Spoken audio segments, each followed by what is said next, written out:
In late July of 1988, two hunters were walking up this steep mountain trail in Colorado looking for a place to set up for the day. As they were walking, they eventually left the trail and began meandering through the trees looking for a clearing. At some point, they spotted one, but in the clearing was this really bright white thing sitting at the base of one of the trees. So the two hunters who were curious walked up to see what this white thing was, and when they actually were close enough to get a good look at it, they both immediately knew this was something no one was supposed to see. But before we get into today's story, if you're a fan of the strange, dark, and mysterious delivered in story format, then you've come to the right podcast, because that's all we do, and we upload twice a week, once on Monday and once on Thursday. So if that's of interest to you, the next time the Amazon Music follow button is at work, secretly sneak into their home and train their brand new puppy to bark at shadows and pee behind the washing machine. Okay, let's get into today's story.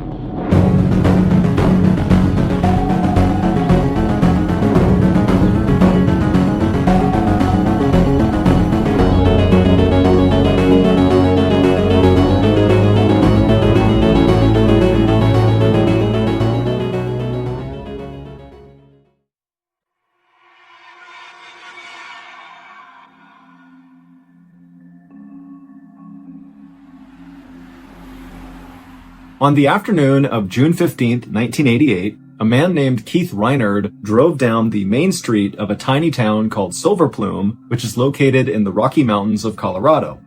In his car was everything Keith would need to live for the next 3 months. Silver Plume was the kind of place that most people would just pass by on the highway without even considering stopping. It was kind of a no-name town in the middle of nowhere. In the 1800s, it had been a booming mining town. However, now all but 140 of its residents had either died or moved away. In fact, Silver Plume was considered a living ghost town because of how close it was to being totally abandoned. But this emptiness and kind of middle of nowhere-ness was exactly what appealed to Keith about this town. Keith was 49 years old and lived over 1,000 miles away to the east in a suburb of Chicago, Illinois. And Keith had a great life. He was married with 2 kids, a boy and a girl. He had a good job working for a newspaper covering high school sports, and he had a beautiful house. But for Keith, he felt like as good as his life looked on paper, it was missing something. There was one thing he had always wanted to do, but had always put off doing, and that was to write a book. And not just any book, a book that lots of people were going to read, a great American classic. That's what he wanted to make. But there was just one problem. Keith had no idea what this big book was going to be about, and that was why he had come to Silver Plume.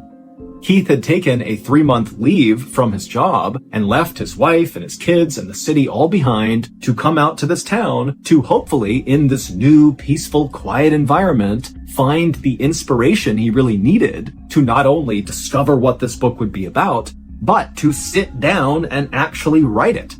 Keith's wife had not been happy about this plan, him kind of being gone for 3 months, not providing any income, not helping with the kids, but she could tell Keith really felt like he needed to do this, and so she gave him her blessing. After arriving on Main Street in Silver Plume, Keith looked up and he saw KP Cafe off to the right. It was a weathered old building that looked like it was straight out of a cowboy movie, and this cafe was exactly the landmark that Keith had been looking for. And so he pulled his car over on the side of the road, he got out, he stretched, and then he began walking towards this cafe.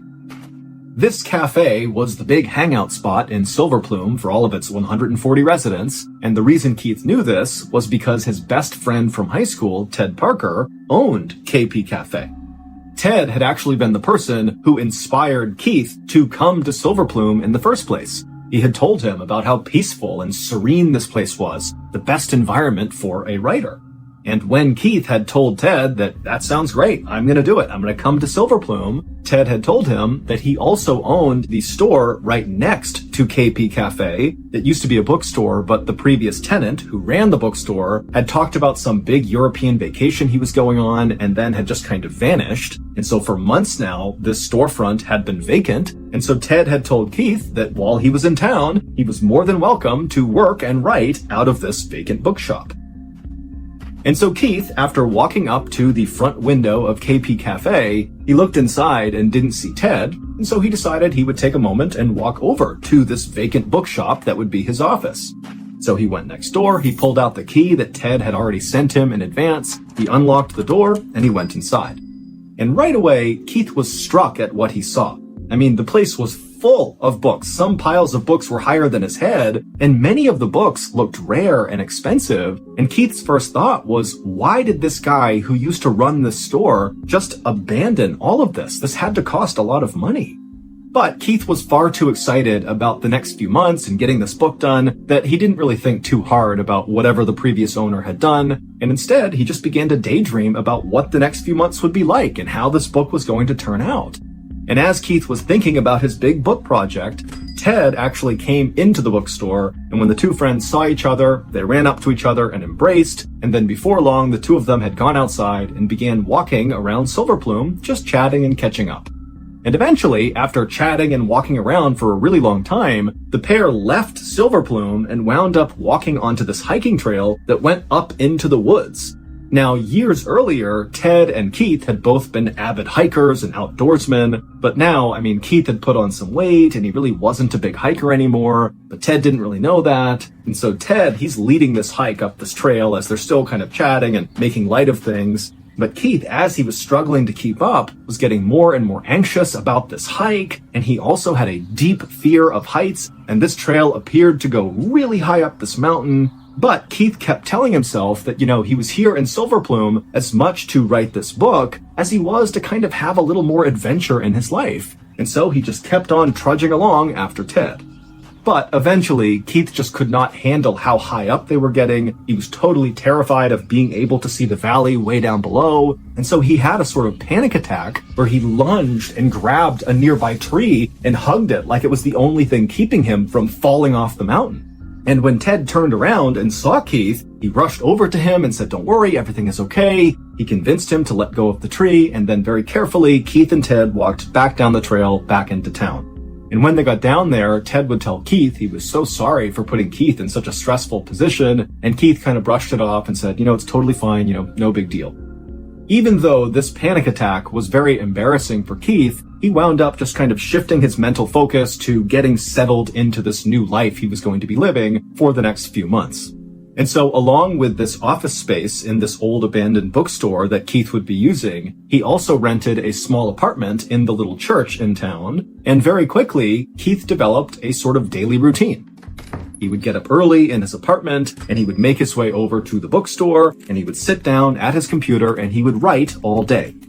But even though Keith was doing a lot of writing, it was not productive writing. It was mostly Keith sitting down, trying to come up with the topic for his book, not being able to do it, and then he just sort of drifted off and began doing journal entries and writing snippets of poetry, and then before long the day was over and he had accomplished nothing. And so at the end of June, roughly 2 weeks after Keith had arrived in town, he was sitting at his computer one morning inside of the bookshop, unable to write anything productive, and he told himself, I gotta do something to break out of this writer's block. Writer's block is when writers kind of hit a psychological wall and just can't seem to be creative. They can't write. And so Keith decided, in order to kind of get out of this funk, that he would go back up into the mountains again. He would face his fear of heights, and he would get to the summit, and that clean mountain air and all the nature around him would kind of bring him back to reality and give him the inspiration he would need to just write this book. And so Keith turned off his computer, he left the bookstore, he went back to his apartment in the church, he packed some sandwiches and some water into a backpack, and then he walked from the church apartment to the nearby trail that would lead out of Silverplume and up into the forest and into the mountains. It was a hot day that day, but as soon as Keith was underneath the shade of all the trees, it was very cool, and the sounds of the birds and the insects and other animals all around him was very calming. But very quickly, Keith's hike went from very peaceful and relatively flat to very intimidating and very steep. But Keith, he was determined to do this hike. He felt like it was a critical step in the creation of this book. And so he just kept on going one foot after another, huffing and panting and making his way up this incredibly steep trail. And it was like with every step he took, he felt braver and braver. And suddenly he was able to look down at the valley below and not feel as frightened. And then at some point, as he was walking up, he saw all these scratch marks on a tree that were obviously from a mountain lion. But instead of Keith feeling scared, he felt more brave. He felt excited. He felt like this is what he came here for. This book and adventure kind of coming together in this moment. Finally, Keith made it to the top of this trail, and he found this incredible clearing that looked down over the town below. And in this clearing was a monument to a man named Clifford Griffin, who had died at this exact spot 100 years earlier. Keith knew Clifford's story. Back in 1887, when Silverplume was a booming mining town, Clifford, who was a mine owner, came up to this exact spot in the mountains to play his violin. And then after playing it for a bit, he stopped and dug a grave, stood on the edge of it, shot himself, and fell into the hole. No one knew why he did that, but within a couple of years, the mining industry came to a halt in Silverplume and everybody just kind of vanished. And very quickly, rumors began to swirl around the people who remained in Silverplume, how, their town must be cursed. And maybe it was connected to what happened to poor old Clifford.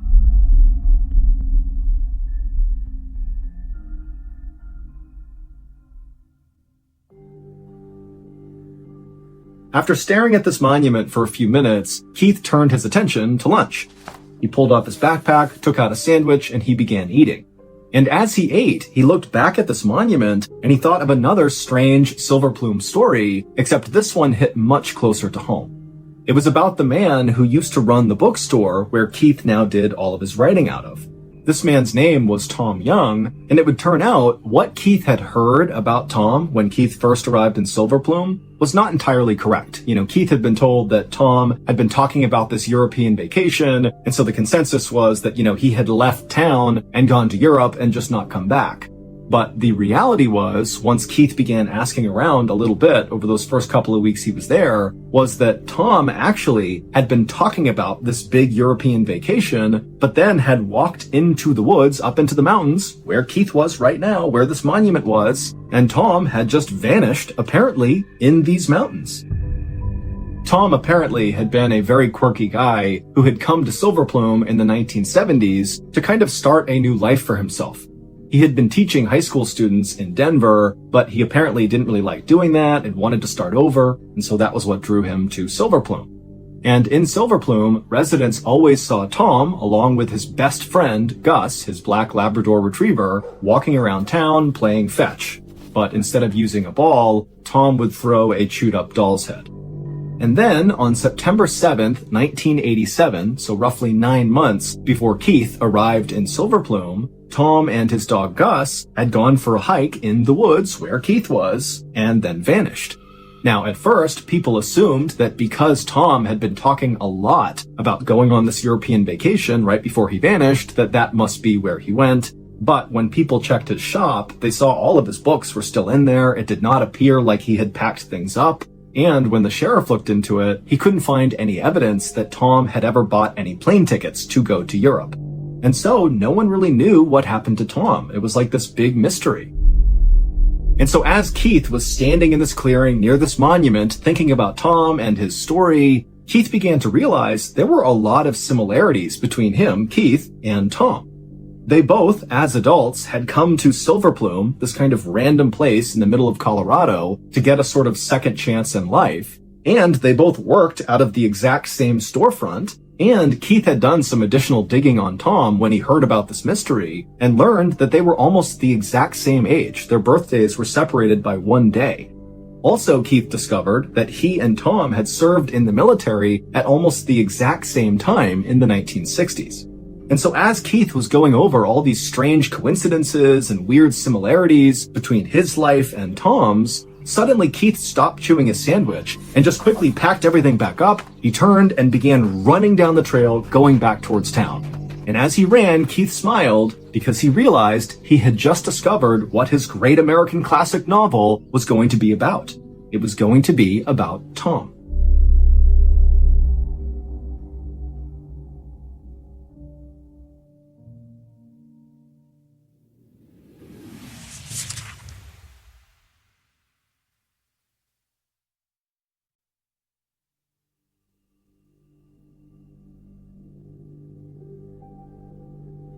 For the entire month of July, all Keith did was write.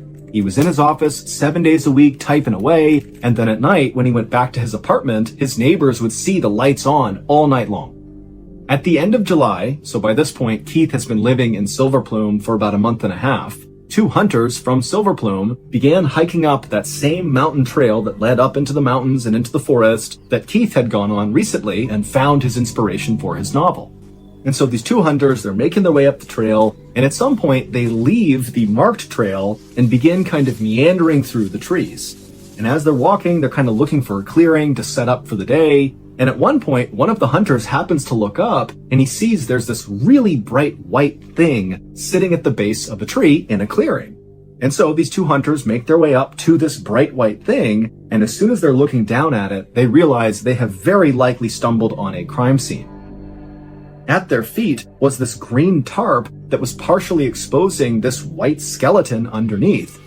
And when they pulled back the green tarp a little bit, they saw it was a human skeleton and a dog skeleton kind of lying next to each other as if the 2 of them had lied down and died there. But what was immediately apparent to these 2 hunters is that both the human skull and the dog skull had gaping holes in them, like they had been shot. And several feet away from the skeletons was a rusted pistol. And so these 2 hunters, after staring at the scene in front of them for a couple of seconds, they took a mental note of where they were on the mountain, and then they turned around and headed back down to town to tell the sheriff.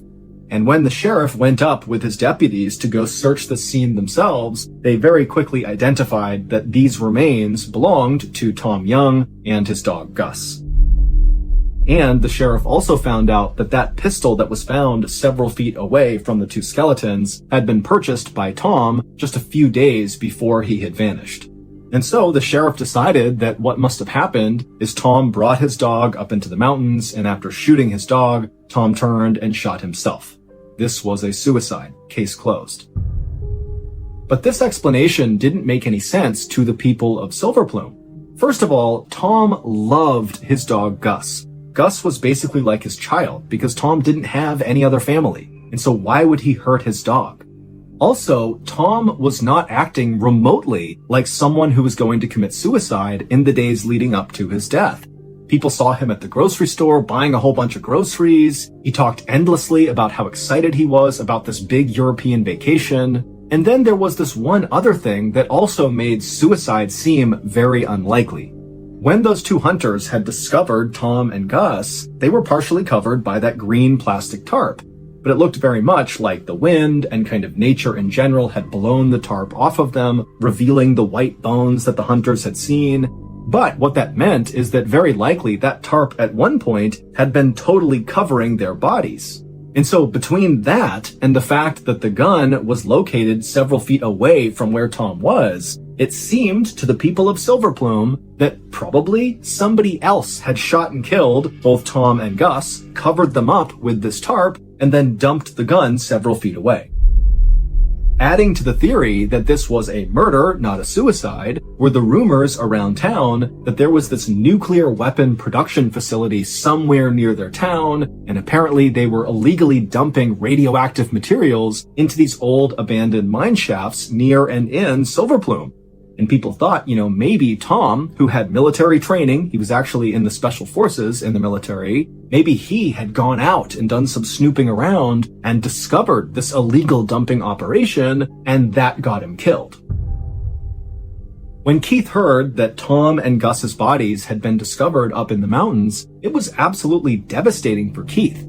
Even though Keith had never actually met Tom, he still felt like he had a bond with Tom. I mean, he was obsessively writing about Tom and learning everything about him, and he also had all these similarities with Tom, and so it was a really big deal to find out that Tom and Gus were dead.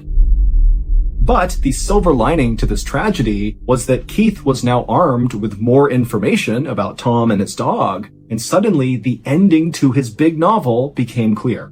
And so Keith got right back to work. On August 3rd, 1988, so a couple of days after Tom and Gus's skeletons were found up in the mountains, the town of Silver Plume held a memorial service for Tom. And Keith, he would attend this service, and as he listened to the people of Silverplume talking about Tom and how he had come to Silverplume to get this second chance at life, Keith couldn't help but feel like it was almost like he was watching his own memorial service because Tom's life so closely mirrored his own. And then, as he was listening to more and more people talk, Keith started to feel like there was no way Tom killed himself. That can't be what happened. Something else happened to Tom. And Keith was confident that through his research and through doing this book about Tom, he would figure out what happened to him and his dog. As soon as the memorial service ended, Keith quickly slipped out and headed back to his apartment.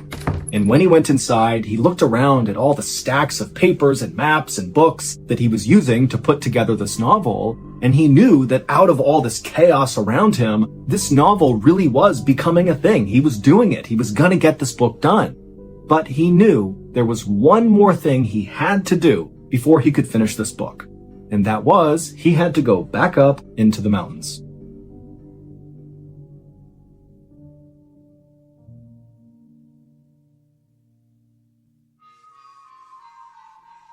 So, a few days later, on August 7th, at around 4:30 in the afternoon, Keith walked inside of KP Cafe and strolled up to the counter where his buddy, Ted Parker, was sitting there reading a book. Keith paid for a drink and then announced to Ted that he, Keith, was going to leave this cafe and go right up into the mountains again. And so as Keith told Ted his big plan for this hike he was going to go on, Ted just felt totally confused.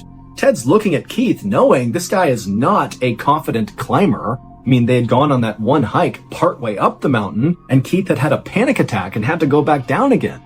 Also, at the top of the mountain, it was like 12,000 feet of elevation where the temperatures would be near or below freezing, and here Keith was just wearing a flannel shirt and jeans. He had no other equipment with him, no other warm clothes. Also, the route that Keith was describing to Ted would take at least 6 hours round trip, and it's 4:30 p.m. now.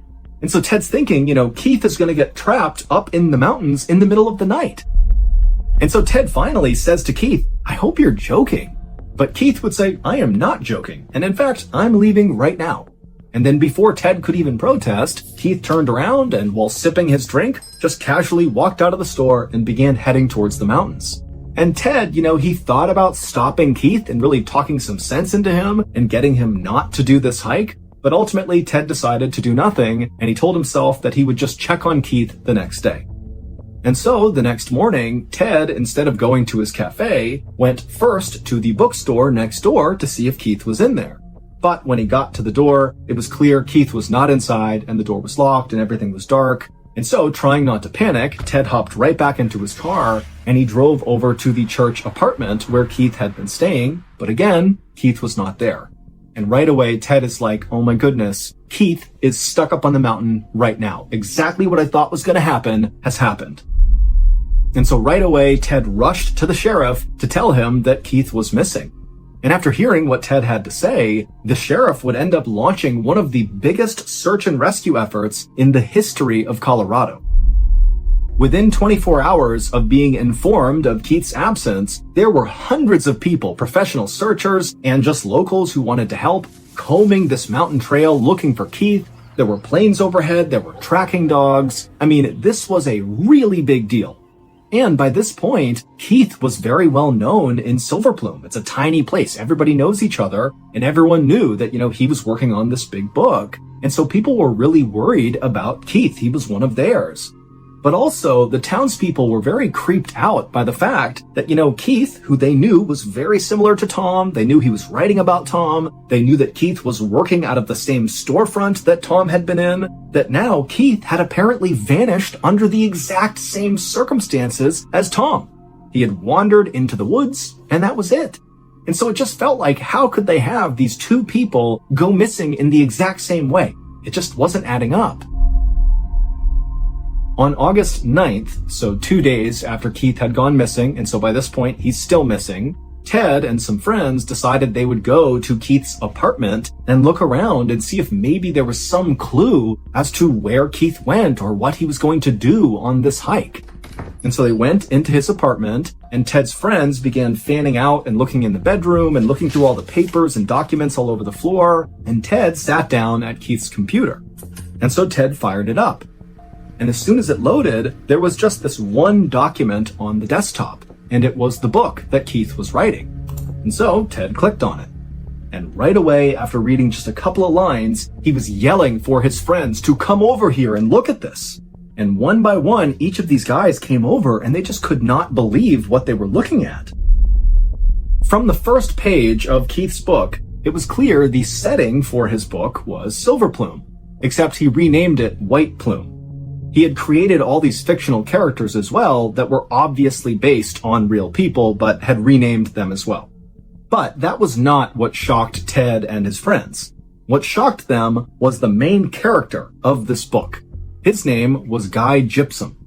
Guy Gypsum was a military veteran who had come to White Plume looking for a better life and an opportunity to be closer to nature in rural Colorado.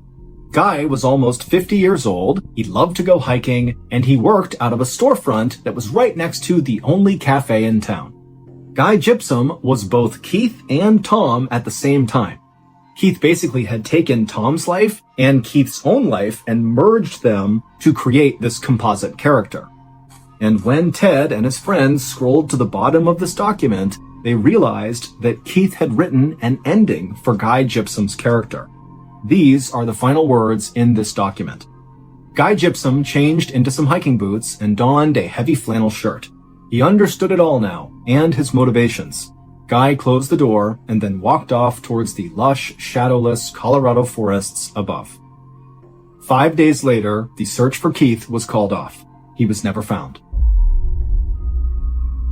Some people say Keith wandered up into the mountains and accidentally died of exposure, and someday we'll find his remains somewhere in the forest. But others say, after reading that final line in Keith's book, that Keith did all this on purpose. I mean, he literally lived out the final part of his book.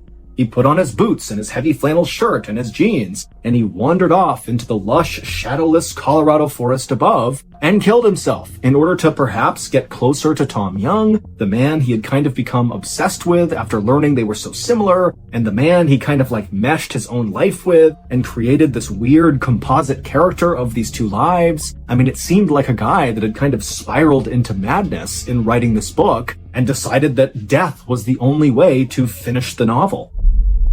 And still others say, maybe there really is some kind of secret illicit operation happening in or around Silver Plume. Maybe it's that radioactive waste getting dumped into the mines that, Tom discovered and that got him killed. And Keith, in researching Tom, also discovered this illegal thing and that got Keith killed as well. But all of those things are just theories because today, officially, there is no answer as to what happened to Keith. His case is still open.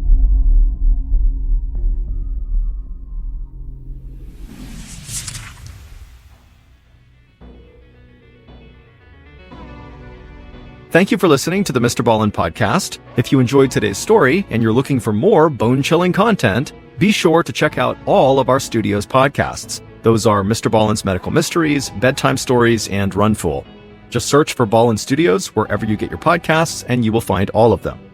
Also, there are hundreds more stories like the one you listened to today, but in video format on our YouTube channel. And our YouTube channel is just called MrBallen. Go check it out.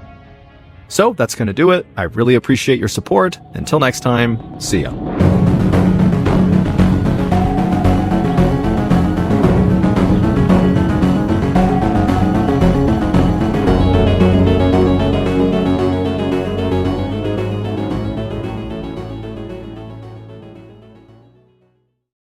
Today's podcast features 3 stories that will make you think twice before leaving the trail.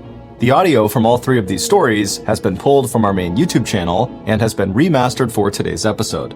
The links to the original YouTube videos are in the description. The first story you'll hear is called Red Hair, and it's about how one hiker's photograph revealed a chilling discovery.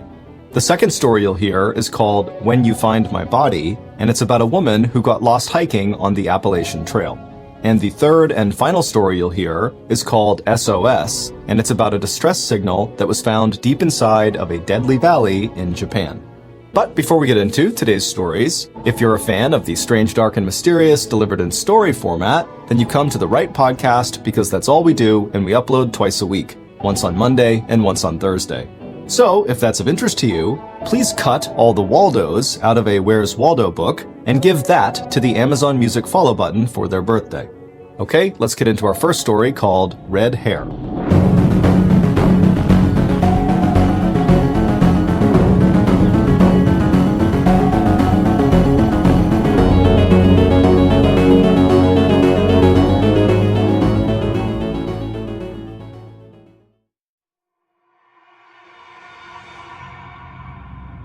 In March of 2015, 22-year-old Sailor Gilliams and her good friend Brendan Vega, who was also 22, decided they wanted to go hiking.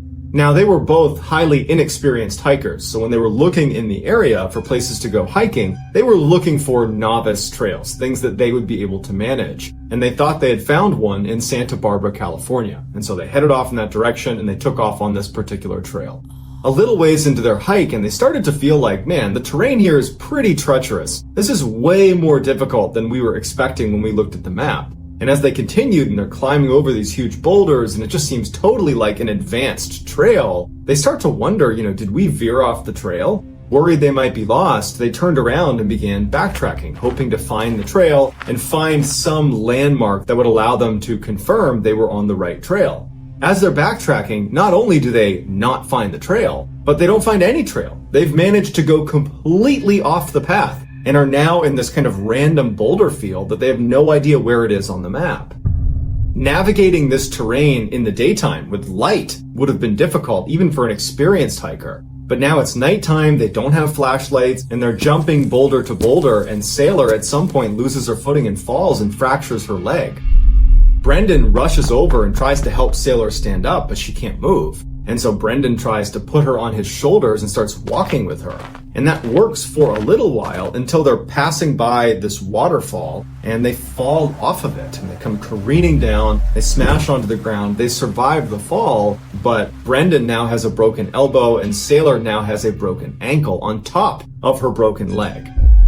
Sailor's in excruciating pain, and because of this fall, there's just no way Brendan's going to be able to lift her back up and keep walking. And so the decision was made that Brendan was going to go try to find help on his own, and that she would stay here and continue to yell for help in hopes that someone might hear her before Brendan got back. He takes off, and as soon as he's around the corner and gone, Sailor begins screaming for help, and she would continue screaming for help all through the night, well into the next day. About 24 hours after Brendan had left, he still had not returned, and at this point, Sailor's in and out of consciousness. She knows that she's going downhill quickly unless someone finds her.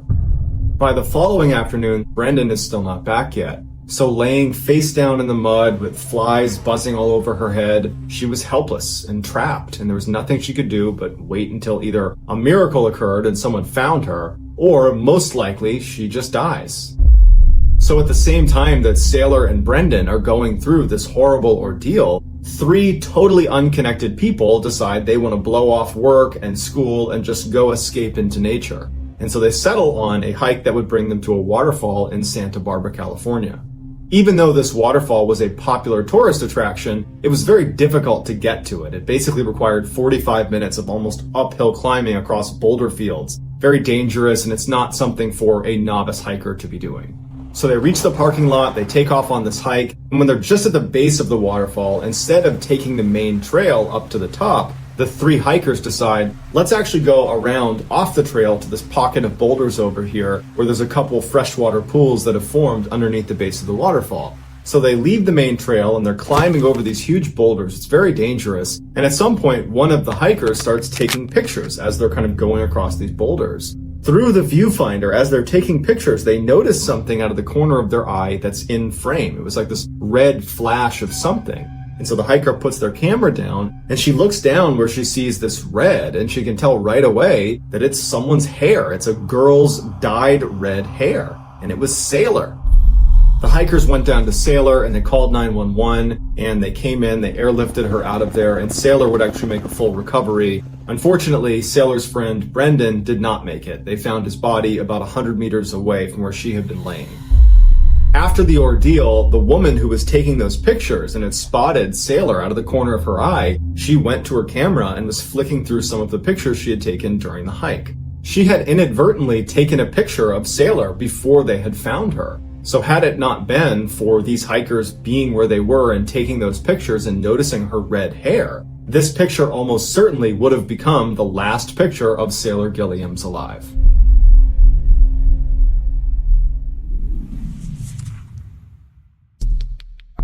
Our next story is called When You Find My Body.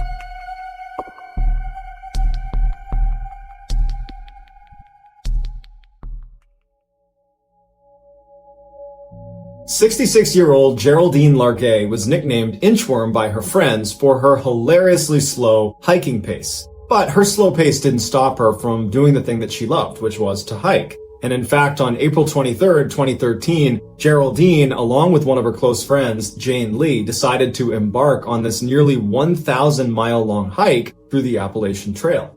Geraldine's husband of 42 years, his name was George, he planned to drive ahead of the pair and meet them at prearranged spots along this 1,000-mile-long journey to give them supplies and would occasionally bring them to a motel so they could shower and sleep in a bed.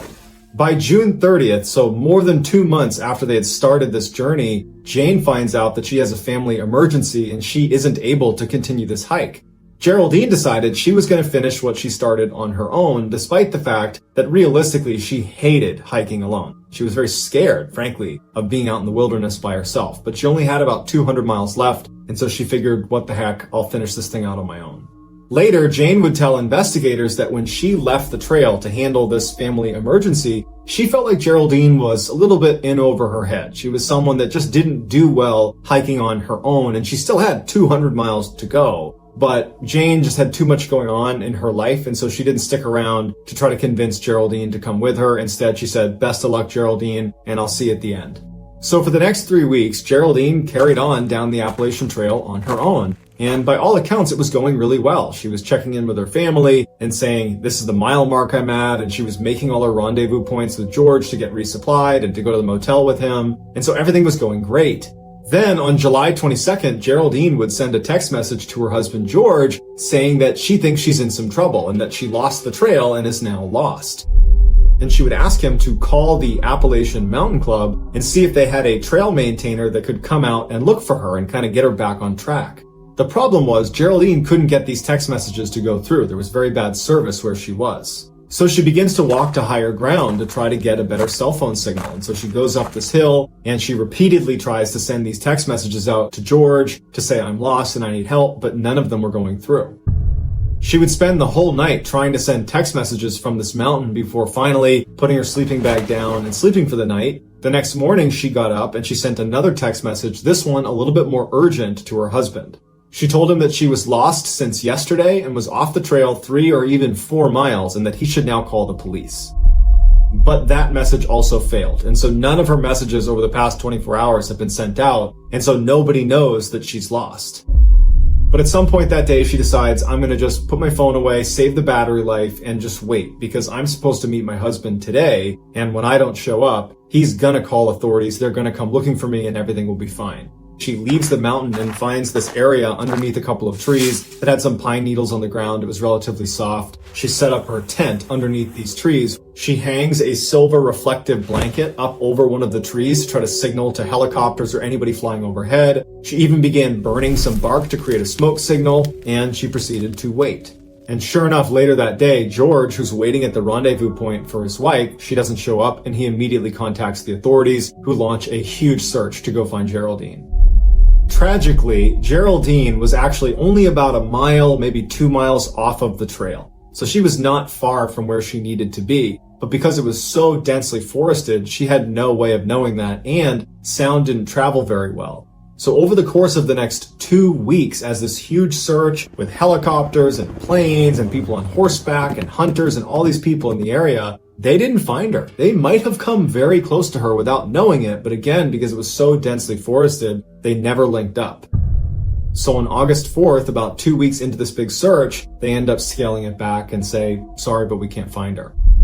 The whole time this is going on, Geraldine stays at her campsite. She doesn't go anywhere. She figures, this is my best chance to survive. And she's staying very positive. She has this journal that every day she would write inside of it a daily observation, and she would also write letters to her family. All of these messages were incredibly positive. She was very much expecting to be rescued and would have this great story to tell. But as days went on and no one was finding her, you could tell in her writing that she had come to terms with the reality that she was not going to make it out of here alive.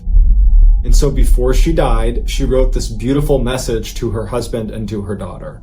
"When you find my body, please call my husband George and my daughter Carrie. It will be the greatest kindness for them to know that I am dead and where you found me. No matter how many years from now, please find it in your heart to mail the contents of this bag to one of them." 2 years later, a forester would be in the area and would come across Geraldine's tent that was now crumpled and collapsed. And inside, he would find Geraldine inside of her sleeping bag with the journal over her chest. And inside the tent, she'd kept it neat and clean all the way to the very end. This is someone that went out with absolute grace.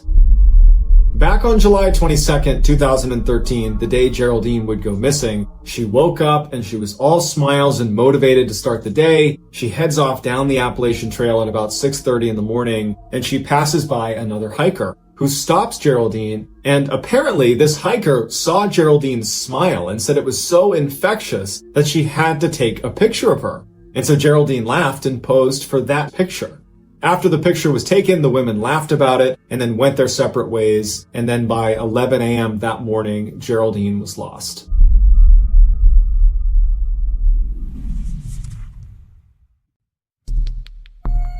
The next and final story of today's episode is called SOS.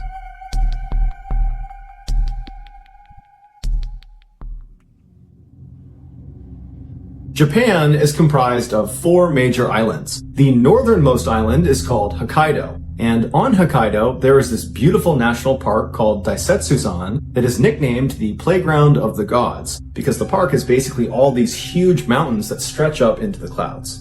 The tallest mountain inside of this park is Mount Asahidake, which reaches an elevation over 7,500 feet, and it is a very popular hiking destination. The trail that brings you to the summit of Mount Asahidake is considered relatively straightforward. It's pretty much just a straight line. But there is one very tricky spot. On the way up, as you get closer and closer to the summit, the trees begin to disappear and you're left with this kind of open landscape where the trail becomes fairly ambiguous. It's hard to know where you're going. And so hikers are instructed to look for a landmark, which is this big square boulder that's known as Safe Rock. And once you get to Safe Rock, apparently the rest of the trail is easy to identify and follow all the way up to the summit. There's a catch though. In the same area as Safe Rock is another large square boulder that looks exactly like Safe Rock. And this imposter is called False Safe Rock. If a hiker confuses False Safe Rock for the real thing and then attempts to take the path leading away from the imposter, they will be led down a path that many people have gotten lost on. At first, it will feel like you are making progress towards the summit of the mountain, but eventually the trail begins to gradually go downhill. Now, you would think that would be a fairly obvious red flag if the trail is going down and you're trying to go up to the summit, that probably something's gone wrong here, you've taken a wrong turn, but put yourself in the mind of someone who's made this mistake. In their mind, they reached the landmark of Safe Rock, although it was the imposter, False Safe Rock, and so they think they're on the right path. And if this is their first time being on this mountain, which a lot of people it is, they'd probably convince themselves that they've gone the right way and just keep on going. And so if you just keep on going and you don't recognize this mistake, about a mile away from False Safe Rock, you enter into this valley that's completely overgrown with thick bamboo. It's very swampy, and there's lots of very steep cliff drop-offs. And once you go inside of this area, you can't see anything because the bamboo is so tall and so thick. And so it's very easy to get turned around, and it's pretty easy to accidentally walk off of a cliff. And so over the years, hikers who have accidentally taken the trail leading away from False Safe Rock have gotten lost in this treacherous area, and not all of them have come back. In July of 1989, 2 men from Tokyo were hiking up the trail towards the summit of Mount Asahidake when they reached what they believed was Safe Rock. However, it was not. It was False Safe Rock. And so when they followed the trail leading away from False Safe Rock, it was not long before they were lost in that valley overgrown with bamboo. That night, when these two men did not come home, their friends and family called the police, and a search was launched for them. Over the first couple of days, there was no luck. They could not find these two guys. They had no idea where they had gone. They looked all over the swampy area, thinking that's where they might be, but they couldn't find them. But then, on July 24th, a helicopter was flying over the mountain over an area that had not really been thoroughly searched. It was just to the east of that valley with all the bamboo where they expected them to be. And this helicopter pilot, as he went around a corner, he got a view down to the midsection of the mountain, and he saw this big, wide open clearing. And right in the middle of this clearing are three huge letters. They are spelled using birch logs, and the three letters are SOS. SOS is an international code used to signal extreme distress. People who go missing or who get stranded somewhere, they will try to spell the three letters, SOS, as big as they possibly can, and then they will camp out near their signal in hopes that someone will see it and then come and rescue them. This helicopter pilot that's seen this distress signal immediately flew over the letters, expecting to look down and see the two missing hikers from Tokyo. But when he was hovering over the SOS and he's looking down, there was no one there, despite the fact that this was a wide open area. They are not in the Bamboo Valley anymore. But either way, he signaled to the rest of the search party that he had found their SOS signal, and before long, more helicopters and search teams were brought over to that area. And then several hours later, a search team that was on the ground, who was walking about 2 miles north of this SOS signal, saw these two very haggard-looking guys come out of the bamboo brush, and they come walking up towards them, and it turns out it was the missing men from Tokyo. They were very ragged, they were dehydrated, famished, and they were kind of on the brink of death, but they were alive, and they were extremely happy to have been found. And so a helicopter was brought in, the two men were flown out to the nearest hospital, and then after receiving medical care, it was determined they would both make full recoveries. Excited by this news, the pilot and some of the other rescuers went to the men's hospital room to pay them a visit. And over the course of their conversation, the pilot brings up to the two men that they were really smart to build that SOS signal, that in fact, had they not built the SOS, it's unlikely anyone would have found them. And as soon as the two men heard this, they kind of reacted to it, they looked at each other, then they looked at the pilot and they said, "What SOS signal? We didn't make an SOS signal."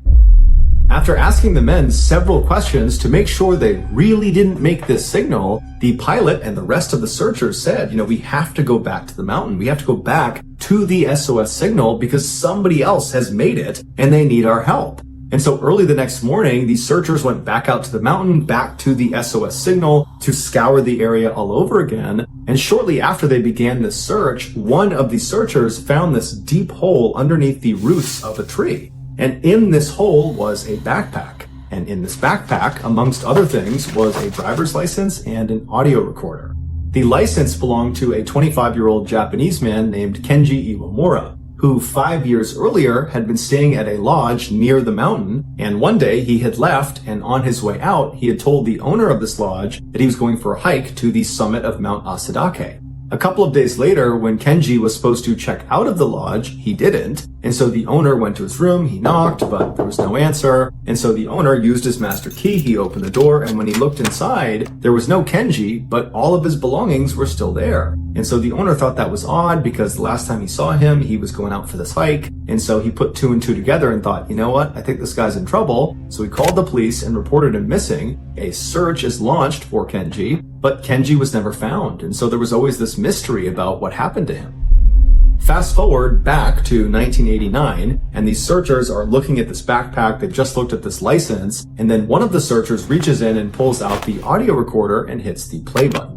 What they heard was very disturbing. It was the sound of a young man, presumably, who was very distressed, who was calling out for help, and it's believed this young man is Kenji. In Japanese, he very slowly and deliberately says, "I'm stuck on a cliff, I can't move, SOS, please help me. I'm at the spot where I first saw the helicopter, but the bamboo is too thick, I can't move, please lift me up out of here, SOS." Here is a clip of the actual recording.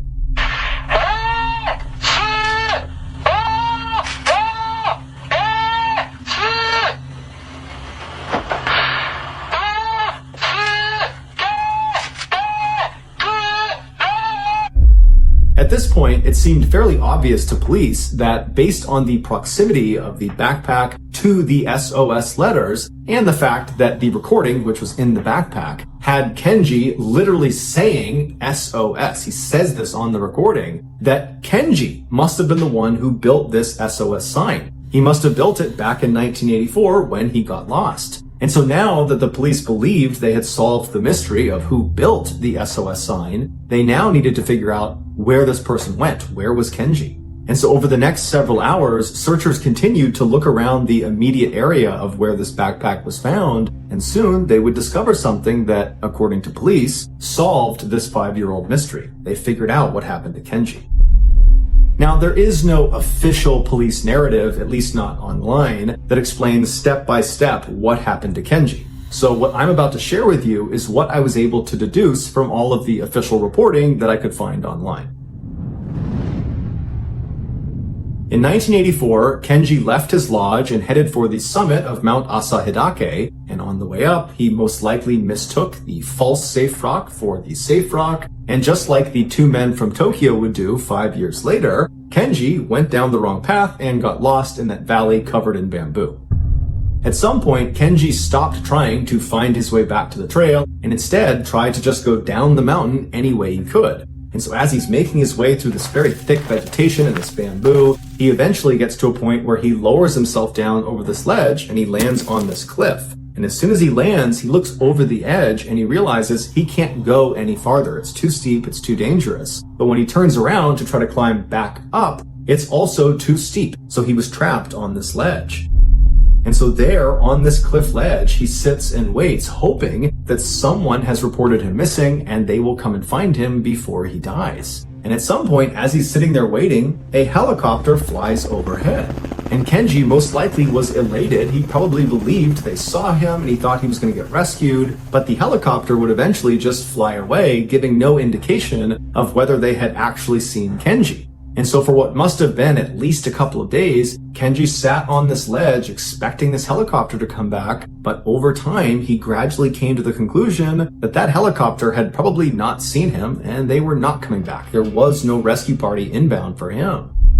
And so it was around that time, as he's having this horrible realization, that he pulls out that audio recorder and he records that very eerie and distressing message where he's calling out for help and saying that he's stuck on this ledge. And then after he was done, at some point, Kenji came to the conclusion that his best chance at survival was not waiting for some helicopter to potentially come back, because at this point that seemed really unlikely. Instead, his best chance and perhaps only chance was to try to climb down this cliff right in front of him that he had already determined was way too dangerous. And so Kenji lowered himself and began climbing down this cliff, and miraculously, he got all the way to the bottom where the ground leveled off without serious injury. And so from that point, he just kept on walking down the mountain, trudging through all this bamboo, until he actually leaves the bamboo and enters this huge clearing on the side of the mountain, where basically it's devoid of any vegetation besides some birch trees off in the distance. And it was in this clearing that Kenji would construct that SOS signal, believing that was his ticket out of there. But unfortunately, it was not.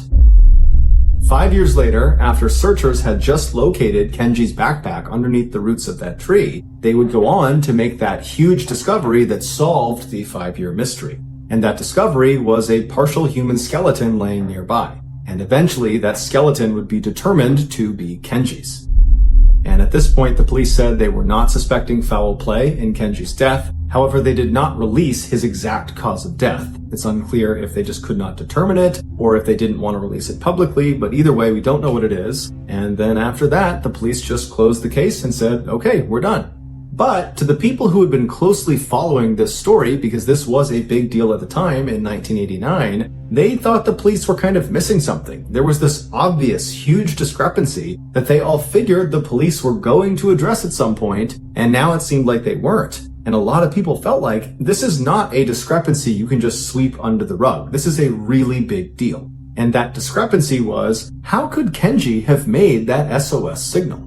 As a reminder, the 3 letters SOS that was found in that clearing, they were made with 19 birch tree logs. Each letter was 16 feet tall and 10 feet wide. And each log, each birch tree log that made these letters up, they were all about the same length and appeared to have been expertly cut. indicating they had been chopped with an axe or some other cutting tool. And where this SOS was actually located in that clearing, it was several hundred feet away from the other birch trees. So on top of the enormous effort that would go into cutting down 19 trees with an axe, and I can assure you that cutting down a tree with an axe or a hatchet is way harder than you think it is, Kenji would have also had to expend a lot of additional energy just dragging the felled logs over to the area where he actually built the signal.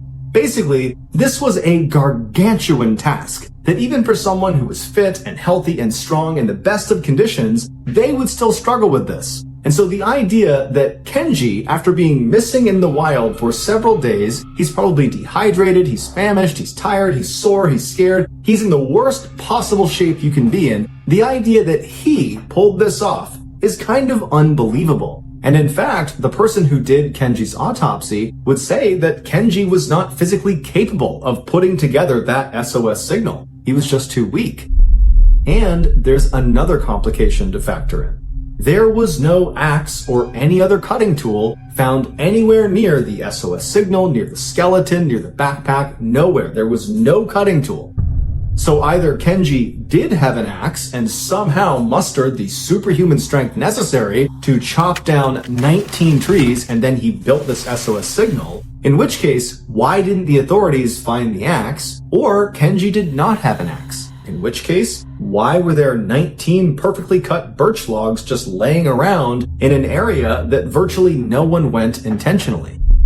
When the police just would not answer these simple questions about the axe, people began coming up with their own theories as to what happened. The most prominent theory was that Kenji was not actually alone. This would explain how he went about building that SOS signal. He had help.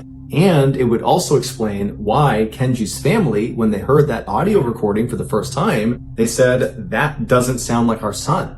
And so according to this additional person theory, that recording wasn't of Kenji. It was of this other person, this additional person.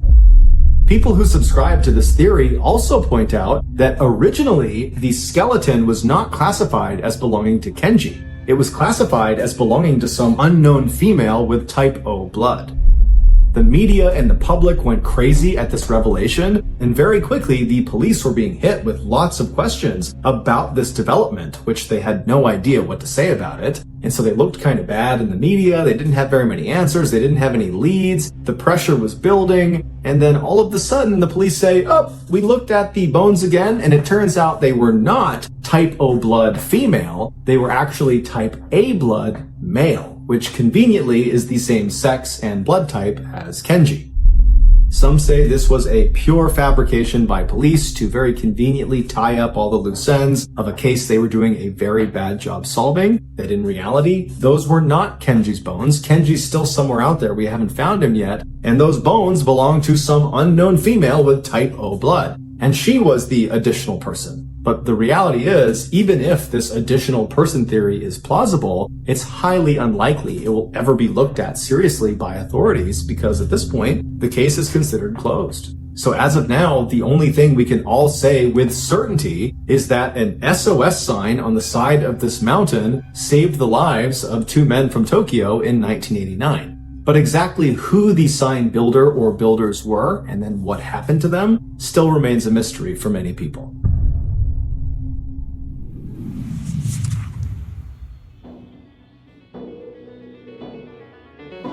Thank you for listening to the MrBallen Podcast. If you got something out of this episode and you haven't done this already, please cut all the Waldos out of a Where's Waldo book and then give that to the Amazon Music follow button for their birthday. This podcast airs every Monday and Thursday morning, but in the meantime, you can always watch one of the hundreds of stories we have posted on our main YouTube channel, which is just called MrBallen. Consider donating to our charity. It's called the MrBallen Foundation, and it provides support to victims of violent crime as well as their families. Monthly donors to the MrBallen Foundation Honor Them Society will receive free gifts and exclusive invites to special live events. Go to mrballen.foundation and click Get Involved to join the Honor Them Society today. If you want to get in touch with me, please follow me on any major social media platform and then send me a direct message. My username is just @MrBallen, and I really do read the majority of my DMs.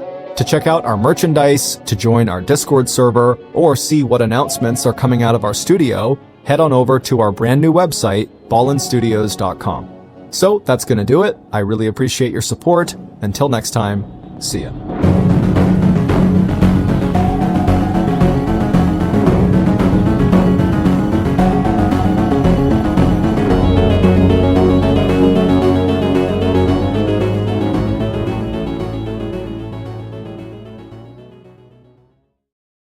Today's podcast will feature 3 stories about people who vanished without a trace.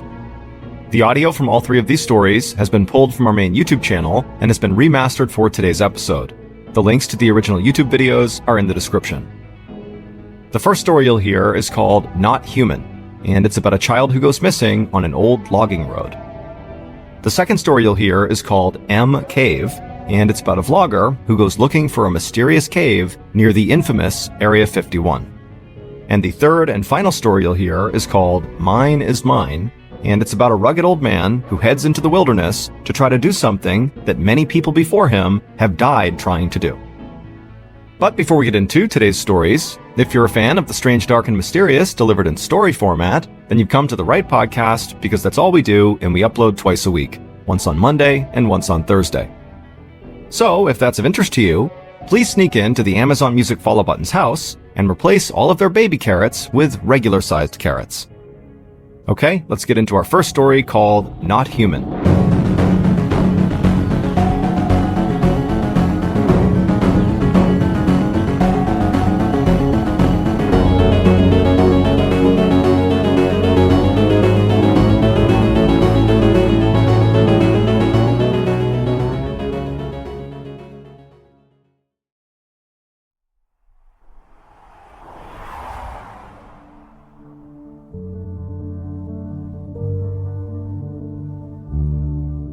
On August 2nd, 1963, 4-year-old Bobby Panknin, along with his 2 older brothers and his 2 parents, headed off to a camping resort on Deep Lake in Washington state.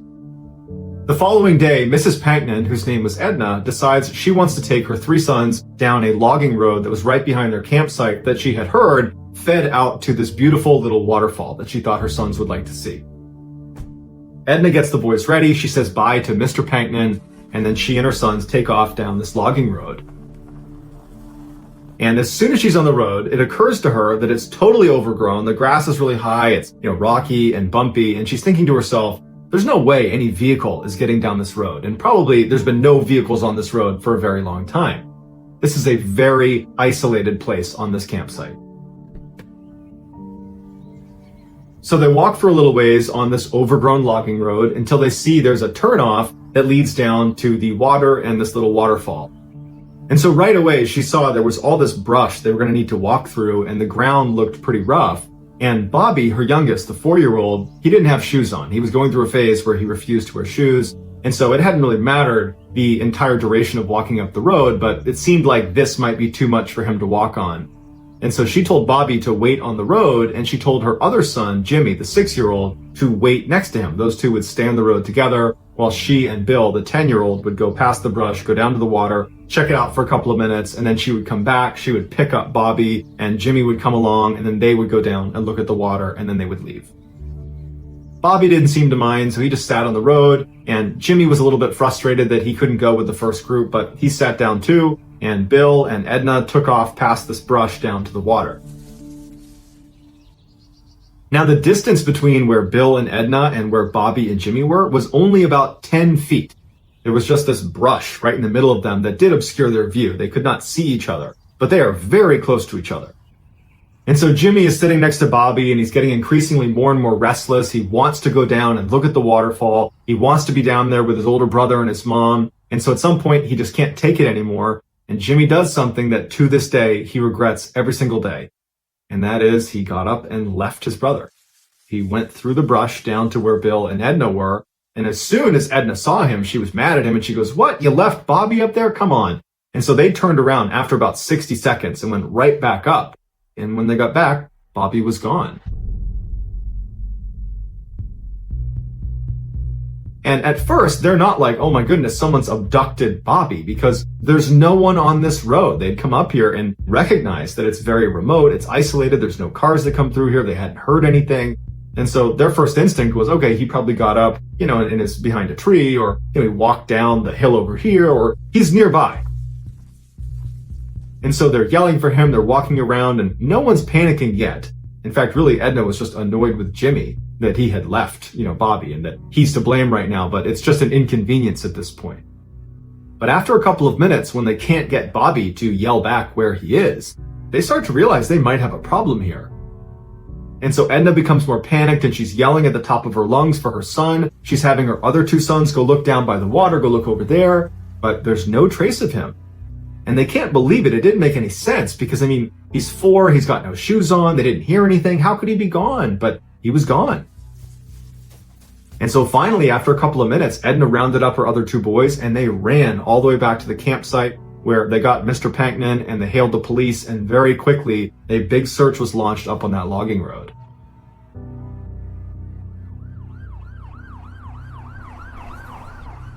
As soon as the police arrived, the first thing they did is they pressed Edna and the other two boys about, what did you hear? You had to have heard something. He was only 10 feet away from you, and he was within earshot of you, certainly. What did you hear? Did a vehicle come through? Did you hear an animal? Did you hear anybody talking? And Edna and the other two boys, they swore that they heard nothing, that they're just as baffled by it as anybody else. And so the police really didn't have a good starting point of where Bobby could have gone. And in that area, there wasn't any, steep drop-offs or obvious places that Bobby could have fallen into or gotten trapped. The water for the waterfall, it's not deep. It's this little tiny brook. It'd be difficult to drown in that little brook. So they just basically started fanning out in all directions, hoping they would, find a piece of clothing or some other clue that would indicate where he went.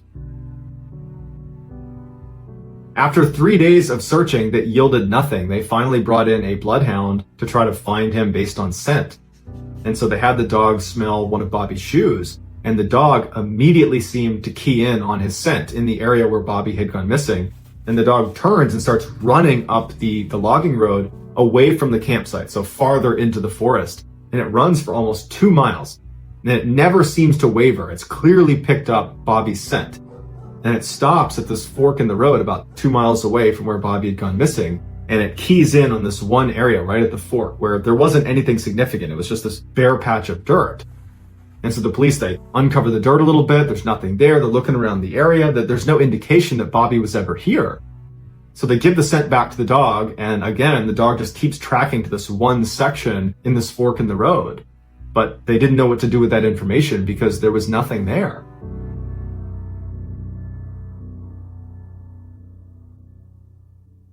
The search for Bobby was called off after 7 days because they could not find anything. And so the lead investigator came out and did this press release where he basically said, we have no idea what happened to Bobby. However, we do think he was abducted. And his reasoning for this was pretty straightforward. Bobby was a young kid that had no shoes on in an unfamiliar forest, and he was only out of eyesight for 2 minutes. So how far could he really have gotten? Certainly not far enough that his family wouldn't have found him after those 2 minutes were up and they began looking for him. And so if you go down the abduction rabbit hole, you start with, okay, a person must have taken Bobby. But for a person to take Bobby, that means a person had to be in this area that was super isolated and remote, and they hadn't seen anybody in the area, and there were very few campers at the campsite.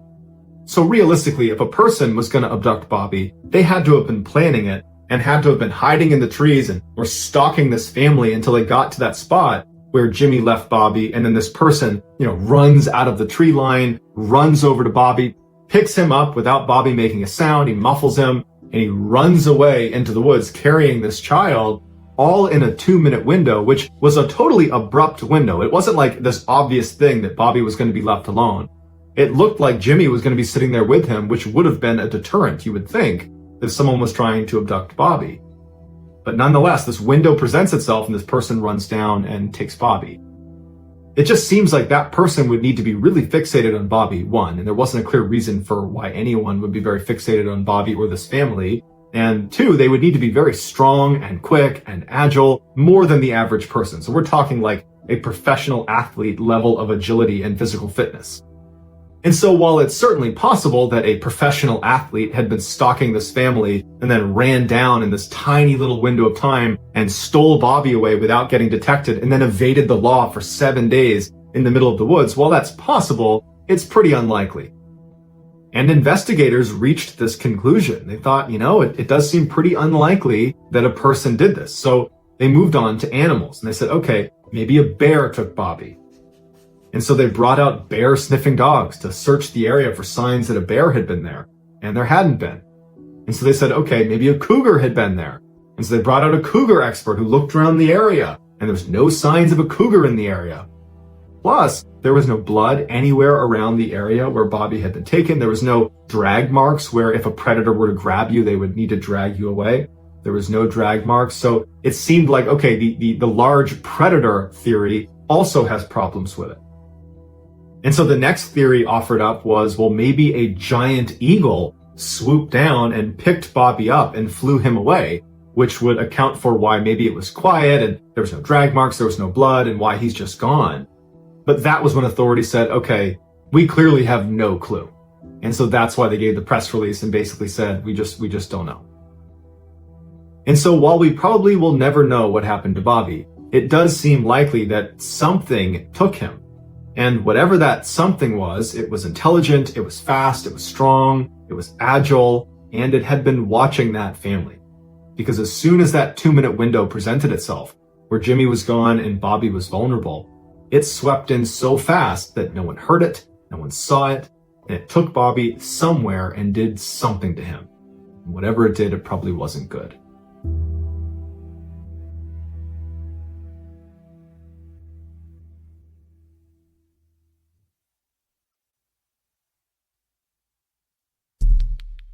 Our next story is called M Cave.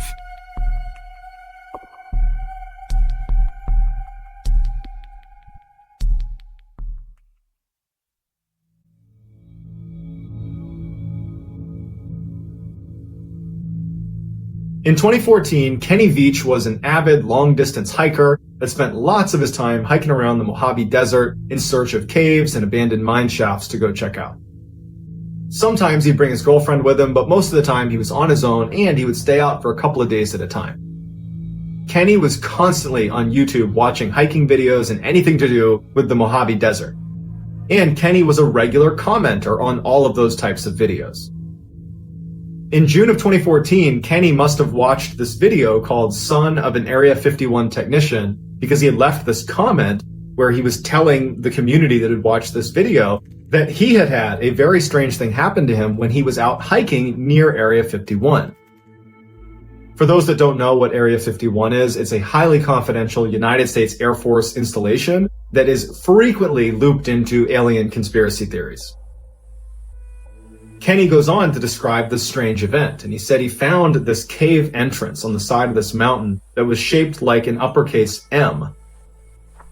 As Kenny walks up to enter this M-shaped cave, he said his body started to vibrate and it stopped him in his tracks.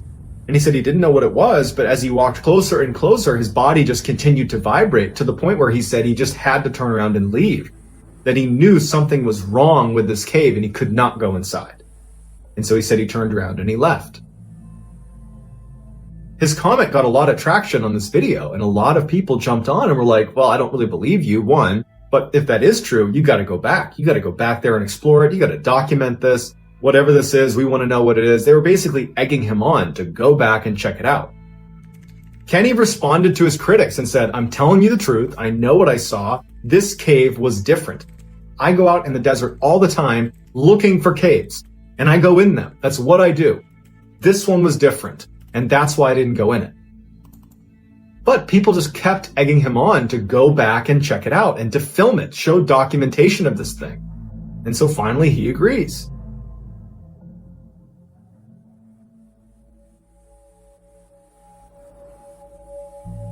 A couple months later, Kenny goes back out to the Mojave Desert with his camera and he films himself looking for the M cave. But he can't find it, so the video's kind of a bust. He still uploads it to YouTube and he tells everyone that he's gonna go back out again. He knows where it is, he's fairly confident that he can get to it again, but he just needs to go out a third time to go look for it. Over the course of the next month, in the comment section of that video, people are encouraging Kenny and saying, go out there, go find it, we're so excited. One commenter was not so encouraging. Their name was Lemmy Killmeister, and they wrote on his video, do not go to M Cave. If you go in, you won't be able to get out again. Kenny wrote back, what do you mean? And Lemmy Killmeister didn't respond and subsequently vanished from YouTube. Kenny brushes this off, and on November 10th, 2014, he heads back out once again to try to find M Cave. On November 14th, when he had not returned and his girlfriend had not heard from him and couldn't get in touch with him, she called the police. The police launched this massive search for Kenny. They knew roughly where he was going to be because he had documented it so aggressively on his YouTube channel, and so they search in that area, and after about a week, they find his cell phone, and it was laying outside of an abandoned mine shaft. Now, immediately, searchers think, well, he must have fallen into this mine shaft that was almost a vertical mine shaft. He must have fallen in there to his death. So they get a camera, and they feed it down into this mine shaft, and there's no one in there. And very clearly, no one had been down this mine shaft in a very long time. Certainly not Kenny. There were no tracks around where his phone was located, so no animal tracks or people tracks. And the phone didn't have blood on it or scratches on it. It was just sitting there with no new information. Beyond the cell phone, they had nothing else to go on, and eventually the search was terminated. Kenny never turned up. He was just gone after that.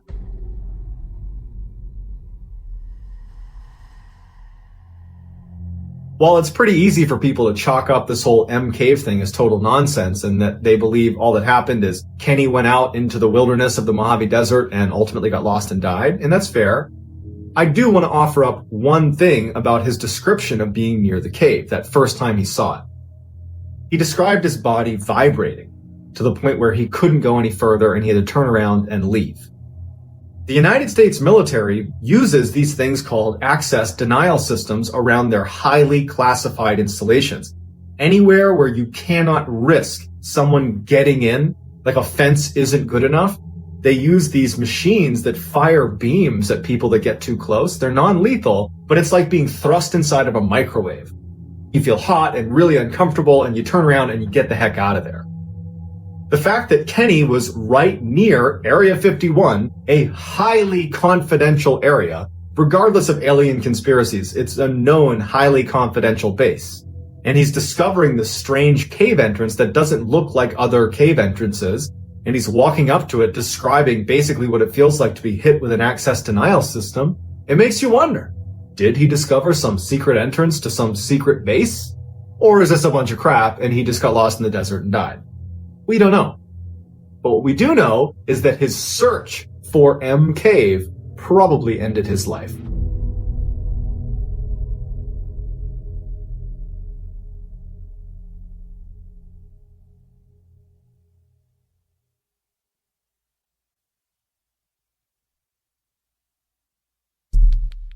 The next and final story of today's episode is called Mine is Mine.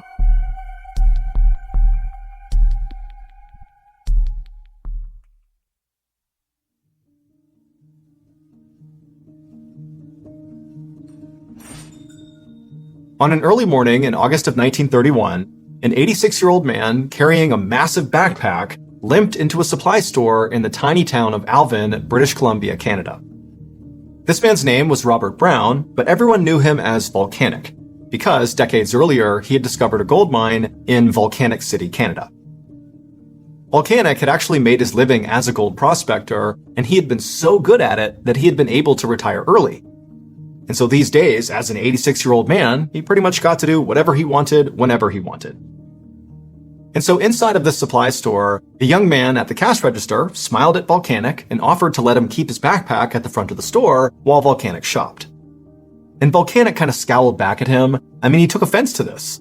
He knew how he must look to this clerk. I mean, Volcanic was old, short, super skinny, and he dragged his left foot when he walked.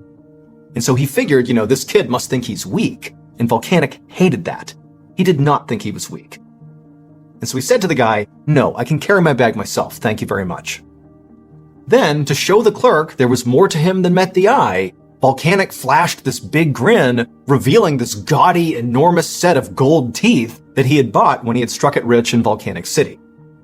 And after seeing these ridiculous gold teeth, the clerk looked very taken aback, which was exactly what Volcanic wanted. Satisfied, Volcanic limped past the cash register and the clerk towards the back of the store, where he picked up some cooking supplies, ammo for his shotgun, and a pen to write in his journal. And then he took everything up front to check out. Volcanic watched as the clerk furrowed his brow as he rang up the items, clearly trying to make sense of what Volcanic was up to. He asked Volcanic if he was going camping by the Pit River that ran through town. But Volcanic said no, he was going to the Pit River first, but he was going to hike all the way along the Pit River, go through the mountains to another body of water called Stave Lake. And before the clerk could ask any questions, Volcanic said he was going there because there was a hidden gold mine he was going to explore. And at this, Volcanic watched with delight as the clerk's eyes got wide. Volcanic knew most people, especially in this area, thought this gold mine was a total myth. And sure enough, when the clerk recovered from his surprise, he said to Volcanic, hey, you really ought to reconsider going there. The clerk said he had seen plenty of people come through his shop on the way out to go try to find this mine, but nobody ever came back saying they had found it. In fact, he said that some of these people didn't come back at all. At least 2 people had died because the hike to Stave Lake was miles and miles through extremely dangerous terrain. Volcanic waited until the clerk was done lecturing him, and then he leaned over the counter and he whispered to the kid that he was different. He had a secret that would allow him and only him to find that mine successfully. And when he did, he would come back to the store and he would lay the gold down right on the counter just to prove it to him. Then Volcanic left a handful of cash on the counter, he gathered up his supplies, flashed one more gold-toothed smile, and then made his way out the door.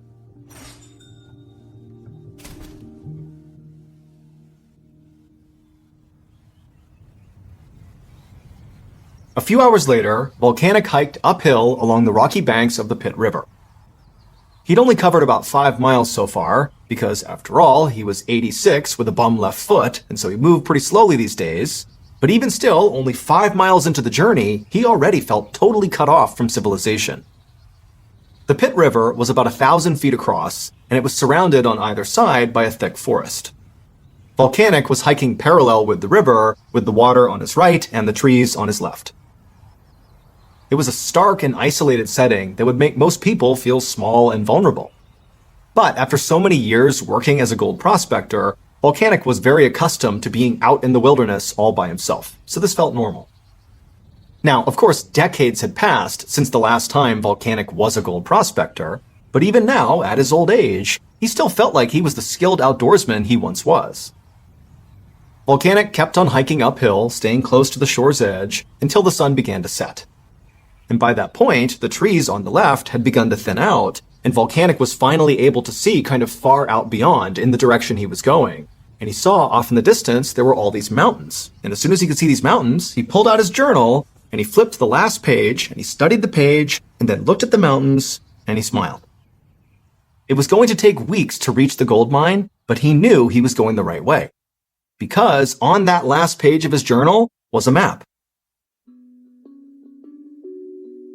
This map was the secret that Volcanic had told the store clerk about. It was the thing that was going to allow Volcanic to reach that gold mine where so many others had not. Volcanic had actually drawn the map himself several years ago. Back then, he'd been panning for gold in northern British Columbia when he had run into this indigenous woman in the forest. And this woman was deathly ill, and so out of the kindness of his heart, Volcanic had given this woman some healing herbs and then stayed with her for days until she was nursed back to health. And this woman had been so grateful to Volcanic that she had told him a secret. She told him that the legendary gold mine out near Stave Lake was absolutely real. And she said she knew this because her father was friends with the guy who discovered it. The man's name was Slumac, and she said he would go into the wilderness for days at a time, and then when he came back home, he'd come bearing these huge gold nuggets as big as chicken eggs. And not only did this woman tell Volcanic about this mine, she gave him directions to it. And so as she did, Volcanic took notes in his journal and then used those directions to construct the map. However, before Volcanic parted ways with this woman, she gave him a warning. right before he died, she said Slumac put a curse on the mine. And so now, if anybody tried to reach the mine, the forest itself would stop them. And so now, standing in a clearing beside the Pit River, Volcanic thought back to that warning. He wasn't afraid of what she said, but just to be safe, he figured he would spend as little time as possible in the forest, and any time he needed to pitch his tent along this journey to the mine, he would do so as far away from the tree line as he could. This was actually Volcanic's second attempt at trying to reach this gold mine. 5 years earlier, he had attempted this exact same hike. On that attempt, despite Volcanic reaching the shores of Stave Lake, which apparently was right near the entrance to this gold mine, he had to stop because he got a severe case of frostbite on his left foot. That frostbite had caused 3 of his toes to die and rot, and so Volcanic had to amputate all 3 of them with his pocket knife, right there out in the wild, no anesthetic, nothing. And so this is why Volcanic had to turn around on that attempt, and it's why he now walked with a limp. And Volcanic had to admit that the fact that he had been forced to literally cut off his own toes did make it seem like he had become a victim of Slumac's curse. But he also knew that it didn't take a curse to make the Canadian wilderness dangerous. He just should have worn thicker socks. Just then, Volcanic heard a twig snap somewhere outside of his campsite in the darkness. And so instinctively he shot up, he grabbed a shotgun, and he turned towards the sound, half expecting a bear to come charging out of the woods. But after standing there for several minutes, nothing came out of the forest, and eventually all Volcanic could hear was the gentle sound of his fire and the river. The forest was totally still. As his heartbeat slowed down, Volcanic told himself that, the sound he heard must have just been a rabbit running through the forest, nothing to worry about. And so he lowered his gun and steadied his breathing, and he looked at his fire and he gave half a thought to just leaving his campfire burning, just in case he heard something else, he'd have some light to go out and see what it was. But he thought he was being kind of paranoid, and so he grabbed some water and put out the fire, engulfing him in darkness, and then he climbed into his tent and fell asleep.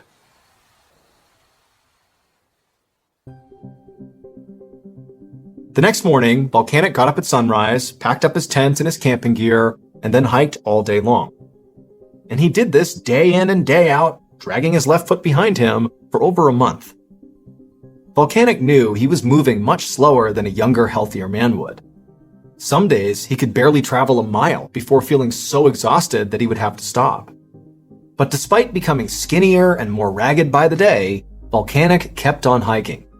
And eventually, after going all the way down the Pit River and crossing through the mountains, he finally arrived at the shore of Stave Lake, the same place he'd been when he'd had to amputate his own toes. But this time, he was able to keep on going. Volcanic hiked all the way to the opposite side of Stave Lake, and he came to a stop to take in the view.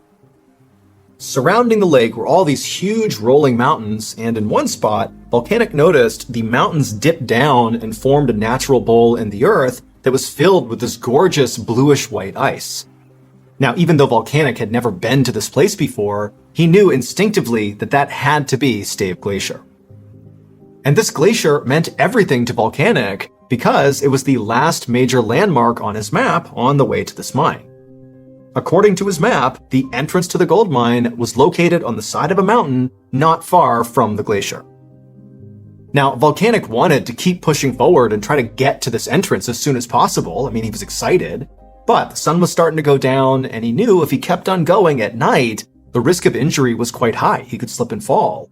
And remember, it had taken Volcanic over a month to hike into this location. He is way away from civilization, and so if he gets hurt, nobody's coming to help him. And so he decided he would stop and make camp that night. He pitched his tent well away from the tree line, he ate some beef jerky and biscuits, and then he crawled into his sleeping bag to try to go to sleep.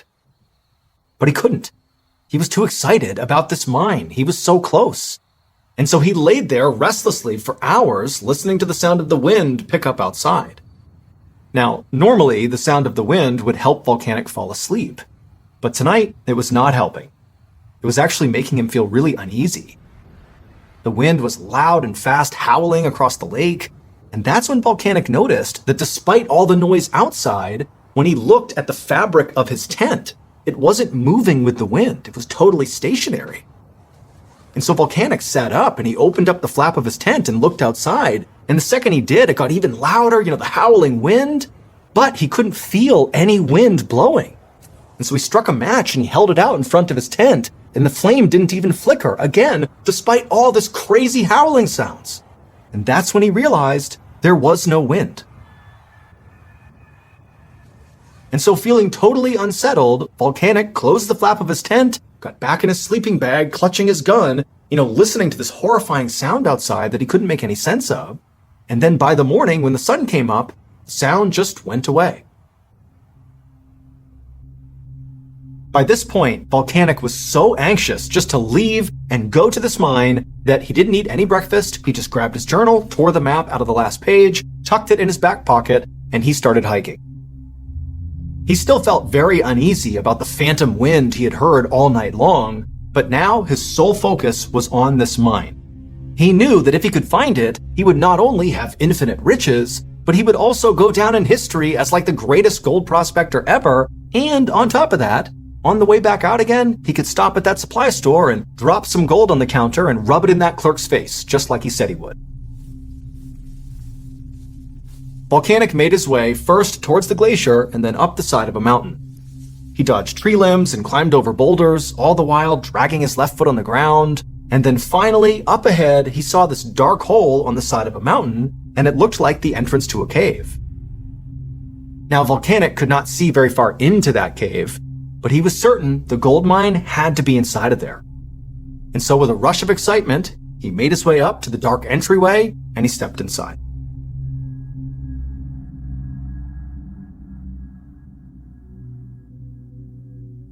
Two months later, on November 2nd, 1931, that store clerk back in Alvin looked out the front window of his store and watched the snow begin to fall. A blizzard was coming in, and all this clerk could think about was that strange old man with the gold teeth who had wandered off into the wilderness 3 months earlier. Now, the old man had told the clerk that he would stop by the store on his way out to prove he had found the gold. However, the man had not returned. And so the clerk wasn't sure if that was because, he was too embarrassed because he hadn't found the mine, or if maybe he had gotten stuck out in the wilderness. But either way, the clerk just had a bad feeling that, something bad could have happened to that guy. And so just to play it safe, the clerk grabbed his jacket, he left the store, and he went to go find the local game warden to tell him what was going on. 3 weeks later, that same game warden trudged through knee-high snow at the edge of Stave Lake. Even though he and his search party were much younger and healthier than Volcanic, it had still taken them weeks to arrive here, mostly because of the blizzard. But in all the time it took hiking to this location, they had not found a single trace of Volcanic. The warden was beginning to wonder if this was pointless, if they should just turn around and head back. That's when he looked up and he noticed the glacier on the far end of the lake. And in the snow near that glacier was this little pop of color. The warden pointed it out to his men, and they all began running towards it, and as they got closer, they realized what this thing was a tent that had collapsed under the snow. And then once they actually reached the tent, they shoveled off all the snow and sort of popped it back up, and they looked inside. But Volcanic was not in there. Instead, they found an empty sleeping bag, they found some cooking supplies, a shotgun, some ammo, and a journal that's last page was missing. But there was also one more thing that was inside of this tent. On the floor, right near the opening flap of this tent, was a glass jar. The warden picked it up, and he looked inside, and he gasped. Volcanic Brown was never seen again, and no explanation for what happened to him was ever uncovered. His body was never found, and there were no signs of struggle anywhere in or near his campsite. But the contents of that glass jar that was found inside of the tent proved that either Slumac's gold mine or Slumac's curse was real. There are two slightly different versions of what people believe was found inside of that jar. The first is that the jar was filled with huge nuggets of raw gold. If this is true, it means the gold mine did exist, and Volcanic must have found it before he disappeared. But the second version of what people say was found in that jar has a much darker meaning. In that version, when the warden held up that jar, he did see gold inside, but it was not gold from the mine. Instead, it was Volcanic's solid gold teeth. Almost 100 years have passed since Volcanic went missing, and still to this day, no one has ever successfully found the mine and lived to tell the tale. But to this day, people still keep looking for it, and so far, at least 33 people have either died or disappeared in search of it.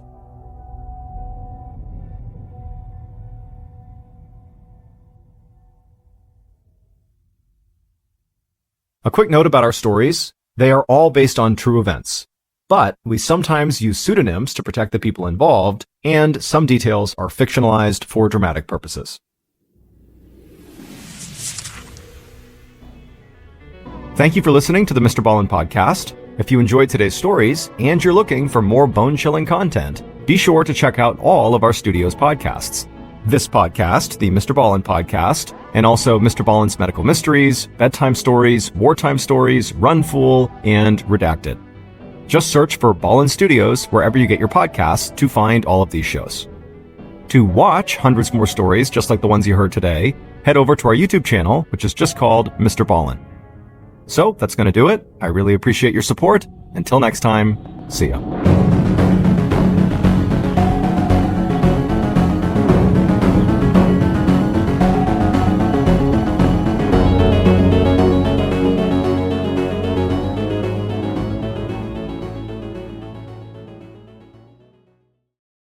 Today's podcast will feature 3 stories of journeys that seem to promise lots of adventure, but instead led somewhere far more sinister. The audio from all 3 of these stories has been pulled from our main YouTube channel and has been remastered for today's episode. The links to the original YouTube videos are in the description. The first story you'll hear is called Headlights, and it's about a father and son who get lost in the woods during a hunting trip. The second story you'll hear is called Into Infinity, and it's about a mountaineering student in Alaska who walks where he shouldn't. And the third and final story you'll hear is called The Signal, and it's about a man's trip into the Arctic wilderness that takes a turn for the worse. But before we get into today's stories, if you're a fan of the strange, dark, and mysterious delivered in story format, then you've come to the right podcast, because that's all we do, and we upload twice a week, once on Monday and once on Thursday.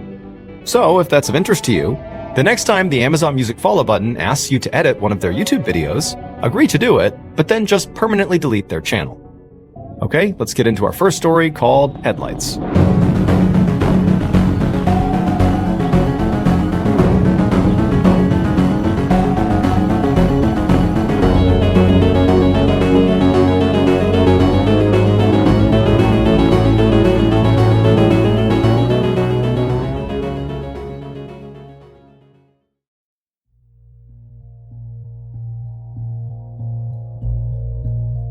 In December of 1961, James McCormick Sr. was on vacation from his job as a fire inspector for the city of Portland, Oregon. And he was feeling bored, he was feeling kind of restless, and he decided he wanted to go do something fun with his 16-year-old son named James McCormick Jr. They settled on going hunting together as they were both avid outdoorsmen, and so they, along with their hunting dog, headed out to Larch Mountain on December 4th. Even though Larch Mountain was only 30 miles from the city, it was known as one of the most rugged and wild areas in the northwestern United States. And so the men arrive at Larch Mountain, they're excited, they hop out of the car, they put their gear on, and they begin hiking into the wilderness. Now, the weather forecasters had said it was probably going to be pretty cold, there might be some light snow in the area, but the weather should hold for their day trip out into the woods. And so they hadn't brought any equipment to stay out for multiple days. This was just going to be a full day event, but back at night. But after walking for several hours into the mountains, they started to notice the temperature was dropping rapidly. And then it started to rain, and then it started to snow, all in a very short period of time. And initially they decided they were going to gut it out and keep walking a little ways, but they decided, you know what, this is awful, and our stuff's getting wet, and it's going to get dark soon, so let's just turn around and go back. We can go hunting another day. But it had started snowing so quickly that when they turned around to start making their way back to their vehicle, the snow had covered over everything enough that it looked a little bit different. And they didn't have a GPS, they were using a map and compass, and they were not on a marked trail. They were just kind of walking around the mountains looking for a place to set up. And so they're walking back and they're making turns and they're starting to question where they are. And when they had walked for several hours in the direction they believed was back to the truck, well, they weren't anywhere near a road, and they felt like they were in an area they didn't recognize, and they realized they were lost. At this point, it was snowing really hard, and it was starting to get dark outside, and so the pair decided, you know what? We got to stay out for the night. We're not going to find our vehicle tonight. It's too dark, and we don't know where we are. So let's camp out for the night, and tomorrow we will find our vehicle. But remember, they didn't have any equipment to stay out for the night. All they had was their warm clothes, but they didn't have a structure to protect them from the elements. And so they decided their best bet was to climb up into a tree, because at least that way they're off the ground, they'd protect themselves from predators potentially, and the branches of the tree would kind of protect them a little bit from the snow and from the freezing rain. So that night, James Sr., James Jr., and their dog, they huddle in this tree. It's a totally sleepless, miserable night as they are just destroyed by snow and freezing rain and wind. And then finally the sun comes up the next morning and there's a glimmer of hope, although it's still absolutely dumping snow on them. But they're thinking to themselves, this is going to make a heck of a story when we get back. And so they climb out of the tree, they stretch, they kind of, readjust themselves. And then they begin walking in a direction that they think is the direction towards their vehicle. And for several hours, they're just kind of walking, hoping they're going to run into this road, and they don't. And at some point, they realize once again that they are in the same position they were in the day before. They don't know where they are. And now they've walked even farther, potentially in the wrong direction. And so they stop for a second, and James Sr. pulls out his map, and he's trying to make sense of where they might be. He's looking around. He's trying to terrain associate to see if he can figure out if there's a specific way he should be going. When his son, who was a really tough kid, didn't complain about anything, he said to his dad, I'm feeling delirious. I feel like I can't think straight, and it's hard for me to stand even. I'm going to sit down. And his dad's looking at him, not concerned about this, because it was a pretty miserable night the night before, and so it makes sense he might be tired. But, they had slept a full night's sleep the days leading up to this trip. They've only been out in the elements for one day. They do have warm clothes on. They do have food. They do have water. And so he figures his son will just sit down for a minute and then he'll get back up and be rejuvenated and they'll keep moving out. And so James Sr. continues looking at his map. He's looking around, kind of waiting for his son to say, okay, I'm ready to start moving again. But his son just continues to deteriorate. He's speaking in nonsense and he can't stand up. And this was the first time that James Sr. really started to feel concerned for their actual safety. Because even the night before, when they were up in the tree, even then, it just felt like it was this crazy thing that was happening to them and that everything would be fine. And even that morning when they got up and it was still snowing and they're still lost, he had that optimism, and so did his son. But now, thinking, okay, we are potentially staring down another night out here, and we're going to eventually run out of food and water. Our clothes are starting to get wet. The temperatures are dropping below freezing. We don't have a tent. We don't have a shelter. And now something's wrong with my son, which is concerning in and of itself. But if he can't move, then we can't make progress towards getting out of the situation. And so James Sr., who was this really fit fireman, he said, okay, I'm going to pick you up and I'm going to carry you. And he picked his son up, fireman's carry, put him over his shoulders. And for 3 hours, James Sr. just continues to march around looking for the way out. And after 3 hours, when they had not gotten anywhere closer to a road or any civilization, and now it was dark out again, he collapses with his son and he puts his son down by a tree and he sits down next to him and he's totally defeated. And he's like, we got to get ready for another night. We got to get back up in a tree and we got to do this again. And so as they're sitting there kind of talking about how they're going to get James Jr. up into a tree for the night because, he's too weak to climb up himself, they both notice these very bright lights about 100 feet in front of them that look like headlights. And James Sr. is like, oh my goodness, what luck. There is a road that we just didn't see and there's a car that's parked right there. I'm going to go up and communicate with them and tell them that we are stuck out here and see if they can give us a ride. Stay right here. I'll be right back. And so James Sr. gets up and starts running towards these lights because these lights are their lifeline and he wants to get to them before they potentially pull away without realizing, there's some people that really could use some help here. And so as he's moving, 50, 60, 70 feet away from where his son and his hunting dog were, the lights just continue to go farther and farther away from him to the point where James Sr. stops. And he's looking at these lights thinking, are those headlights? Like, what are those lights? And at some point, the lights just kind of disappear into the forest and then they're gone. James Sr. looks around and he realizes, there's no road over here. I'm in the middle of the woods. Like, what were those lights? And so he stands there for a minute thinking to himself, am I losing my grip on reality? Like, what's going on here? And he turns around and he starts running back to where his son and his dog were. And when he gets there, only his dog is there. His son is now gone. And what's going through James Sr.'s mind is, how? Because he couldn't walk until now, and my son certainly wouldn't have lied to me and made me carry him all the way here. And there's enough light out that he could actually still see the footprints on the ground. And so he grabs his son's backpack that was left by the tree, he picks it up, he grabs his dog, and he starts yelling for his son and starts walking along the footprints that were left by, presumably, his son. And so he's walking along these footprints, and he's yelling out for his son, he's not hearing anything, and this whole time he's thinking to himself, like, why would he even leave? Even if he could move, why would he leave? You know, we're obviously in this together, like, what's going on with my son? And so he's walking, and after about 30 minutes of walking along these footprints, because the snow was coming down so heavy, the prints were getting harder and harder and harder to track because they were filling in with snow. And finally, it got dark out, and then he really couldn't see the prints anymore. And now James Sr. is absolutely panicked. You know, this is a nightmare. Where's my son? What were those lights? Oh my gosh, it's going to be another night out here. And he just picks a random direction, and holding onto his son's stuff with his dog, he just starts running. The next day, James Sr. and his dog would stumble into this lodge that was about 6 miles away from where they had parked their car over at Larch Mountain. Now, that doesn't mean they moved 6 miles to get there. They probably zigged and zagged all over the mountain, and they covered much more than 6 miles, but it was a 6-mile shot to this lodge. And they stumble inside, and it was just a miracle that he had found it. He basically had ran all night until he found a road, and he traced it up to this lodge, and he told the staff inside, my son is missing. We've been gone for 2 days now. He's out in the middle of the woods. He's hurt. Someone needs to go out there. And so very quickly, the police were called, and word spread to the firefighters in Portland, Oregon that, you know, the fire inspector's son is missing. And so 200 off-duty firefighters made their way up to the mountain as well to assist in this search. The paramedics wanted James Sr. to just go to the hospital and let the searchers do their job. But James Sr. was not about to leave his son, and he refused medical attention, and he went out with the first group of searchers. And somehow he was able to get them to the rough area that he was able to recognize as, you know, roughly where his son had been sitting when he went missing. They searched that area and very quickly found James Jr.'s glasses case, as well as his boots and his socks, but no James Jr. Later in the day, though, they would find James Jr. He was about 1,000 feet away from where his boots and his glasses case were found at the bottom of this cliff, and he was deceased.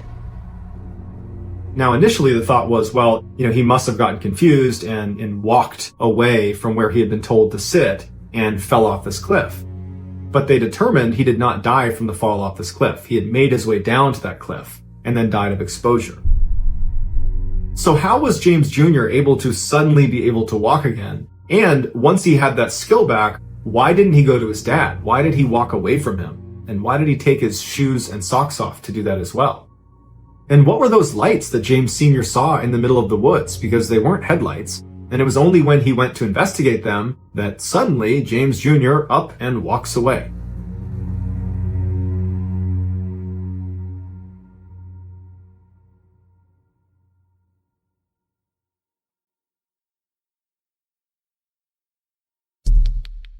Our next story is called Into Infinity.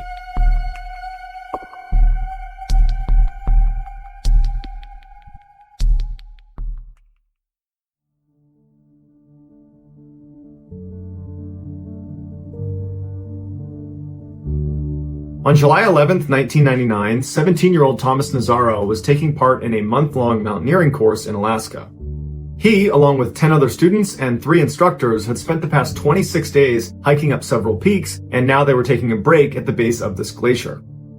They were going to hike up the glacier, but before they did, it was customary to reward the students that had done the best job over the previous few weeks, taking on all the different mountaineering skills and survival skills, and allowing those students to hike on their own up this glacier for the last couple of days. And so the instructors hand chose a couple of students that fell into that category. Thomas was one of them, and told them after this break was over, they could head up and they would see them at the end of the trip. And so feeling very proud, Thomas and the other students who had been chosen stood up and began walking up this glacier. And after a couple of hours, they had made it about 3 miles up when they found this perfectly flat area that was perfect for camping out. And so they decided that that would be their campsite for the night. And so everybody started setting up their own tent and getting their sleeping bag laid out, and Thomas volunteered to go find some water. he had heard what sounded like a stream a little ways away from where their campsite was, and so Thomas grabbed his pot and he went around the corner out of sight. After a while, when all the other students had set up their campsites, they realized Thomas had not come back yet. And so they walked around this corner and they looked and they realized it was a dead end. About 100 feet in front of them is just a huge ice wall that goes up on all three sides, and there's nowhere else to go, but Thomas is not up there and he did not come back to the campsite. And so they're thinking, that's pretty weird. I mean, is he behind some ice crevasse that we can't see? And so as they're looking from a distance, they see that his water pot is sitting at the base of this ice cliff. And so they figure, okay, he's somewhere over there, obviously. And so they start walking up towards the base of the ice cliff, still yelling his name, and he's not yelling back. And they get about 3/4 of the way to this ice wall when one of the other students yells, "Stop!" And they all stop and look down where he's looking, and they all realize what's happened to Thomas. They turn around because it's extremely dangerous where they're walking, and they run back through their camp down the trail, and they find their instructors, and they tell them what they think happened to Thomas. Their instructors are horrified. They run up the trail. They make it just before the base of this ice wall to get as close as they can, knowing that it's very dangerous what they're trying to do, and they realize there's nothing they can do to help Thomas. And so before long, the police are called, and it's a full-scale rescue operation on top of this glacier.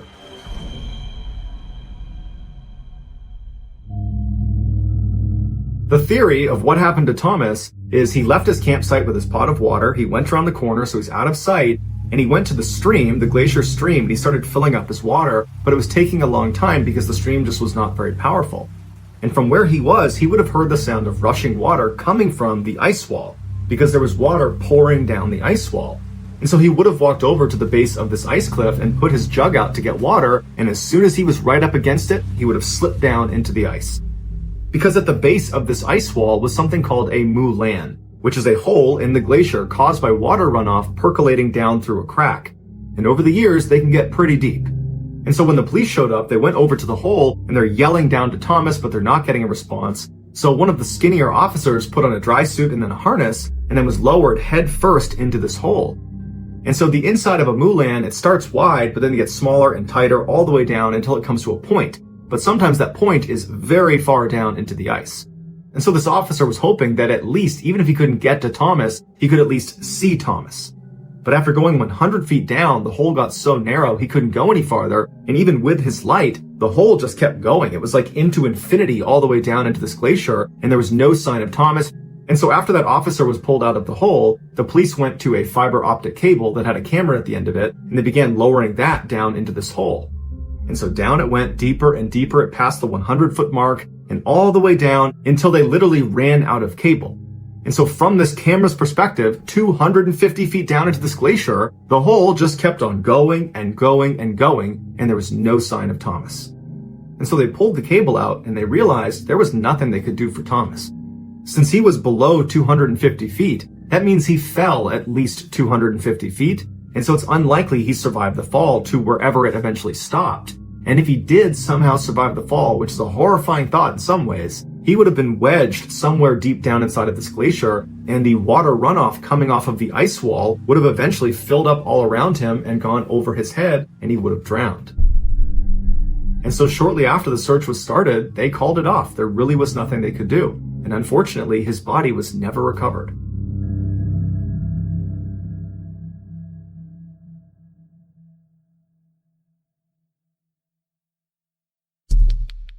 The next and final story of today's episode is called The Signal.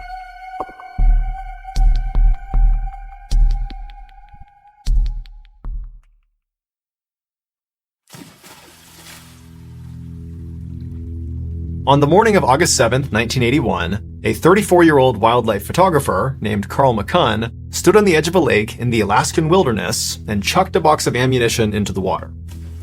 The splash it made was surprisingly loud in the total silence that surrounded him. Carl was on the last day of a 5-month-long solo camping trip in a very remote area of northern Alaska that was actually inside the Arctic Circle.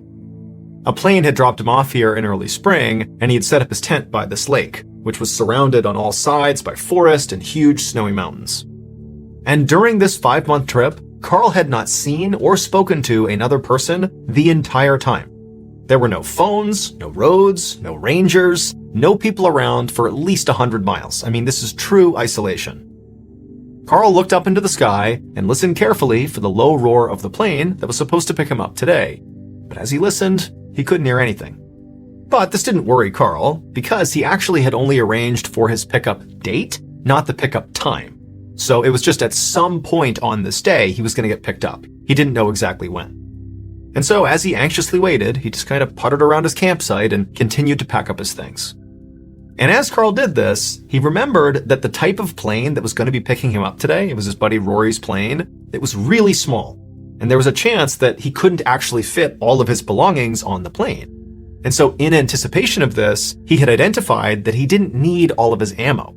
And so that's why he was chucking his ammo into the lake, basically in preparation for pickup. Just then, a breeze kicked up, and so Carl zipped his parka up to his chin. This was actually the so-called warm season in the Arctic Circle, but warm in the Arctic Circle meant still near freezing temperatures at night. And as much as Carl loved being out in the wilderness, doing these solo camping trips out in the middle of nowhere, he really was excited to get back to his home in Anchorage, Alaska, and see his friends and call his dad and, be in a nice warm house for once. Carl was about to chuck his sixth and final box of ammunition into the lake when he heard the loud sound of a wolf howling on the other side of the lake, and it made him stop for a second, and he decided that, maybe until the plane gets here, I'll hold on to at least one box of ammunition. So he stuck this final box into his bag, he picked it up, and then he walked along the shoreline up to where he had rigged a net to catch some fish. And when he got to the net, he saw he had caught 2 trout. And so he scooped the fish out, he went back to his campsite, he made a fire, cooked the fish, and as he sat down to eat them, he just kept looking up to the sky and listening, hoping for this plane to arrive soon.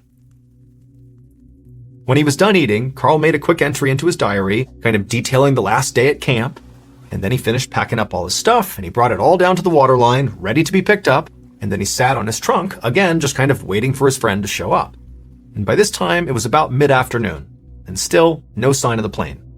But nonetheless, Carl sat there kind of taking in the scene, this beautiful lake and nature. This is the last time he's going to be here, and so he's trying to appreciate it. After all, this had been a really successful photography trip. He had shot 500 rolls of film that he knew he could sell, and that would make enough money that he'd be able to do this again the following year. And so as Carl sat there taking in the scene and daydreaming about next year's trip, he noticed the sun was beginning to set. And when he noticed this was kind of like the first time that Carl actually became worried. This far north, the sun stayed out for nearly 20 hours a day in the summer. And so if the sun was setting right now, that meant it had to be near midnight. And so his friend Rory, who was supposed to pick him up today at some point today, well, now that we've hit midnight, Carl knew his friend had officially missed the date. And Carl had no way of contacting him to see what had happened or when he would be here. And so as dusk fell, and still there was no sign of Rory, Carl continued to get more and more anxious. And finally, he had to reset up his tent, and he crawled inside, got in a sleeping bag, and went to sleep praying that his friend would be there the next day. The next day, Carl got up early and packed up his stuff and waited by the shoreline for his friend, but all day he waited, and the plane still never came. Carl tried to convince himself that, maybe his friend got mixed up on the dates, or, maybe something came up that's delayed him a couple of days, but he'll be here. But then another day came and went, and then another, and still no plane. And it was around this time that Carl remembered something that made him feel sick to his stomach. On the night 6 months earlier, when he and Rory had discussed pickup plans, Carl remembered that night had been filled with drinking. These guys were just laughing and having a good time. And at some point, as the beers were flowing, Carl had asked Rory, "Hey, can you pick me up on August 7th at the end of my trip?" And Rory had said, "Yeah, I can probably do that." But Rory had also said that he would have to check his schedule first before he could 100% commit to this. And Carl, in his excitement about going on this trip and getting ready for it and all that, had just forgotten to follow up with Rory and make absolutely sure he could pick him up. And so now Carl was realizing that Rory wasn't delayed or mixed up about the dates. Rory wasn't coming. And Carl knew there was zero chance of another plane just happening to fly over the area and that plane picking him up. For the entire summer Carl had been out here, he had literally not seen any planes. His best hope was that his dad or maybe one of his friends would report him missing. But he knew that was unlikely, and it actually was his own doing. Carl traveled constantly and almost never told people where he was going or when he'd be back. And on one trip recently, Carl had gone out and missed his return date, and his dad had been concerned about him and so called the police. And when Carl had come back and realized what his dad did, he told his dad to never do that again. Never contact authorities if I'm late. I'm fine. And all of this meant now Carl was going to face a brutal Alaskan winter all by himself with limited supplies and only a single box of ammunition.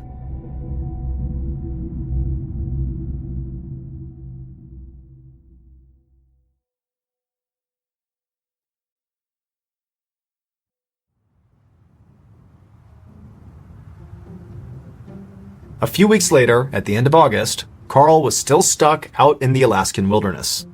By now, Carl had fully accepted that Rory was not going to come pick him up, and Carl was doing his best not to fixate on his stupid mistake. He figured he had two choices. The first one was that he could just stay put and hope to be rescued. This was the conservative option. He knew how to get food and also firewood near his campsite, so he wouldn't starve to death and he wouldn't freeze. But this would only keep him alive. This would not actually get him rescued. The other choice was that Carl could pack up his campsite and attempt to basically hike out of here 75 miles to the nearest city, called Fort Yukon. Now, this could get him home, but with it came a much higher chance of death.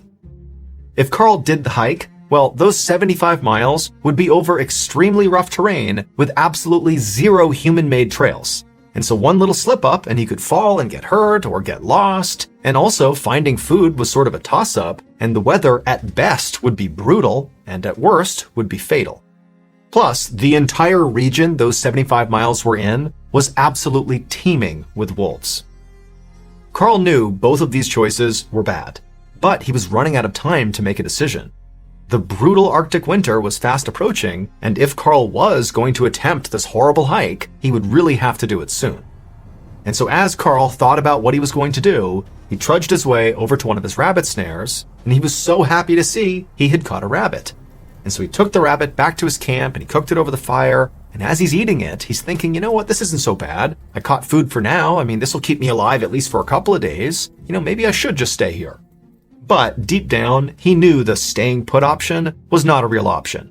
I mean, even though, yes, by staying here, he could keep himself from starving, he knew how to get food and all that, well, he'd still be a sitting duck for all the predators in the area, and there were many, and remember, he only has one box of ammunition.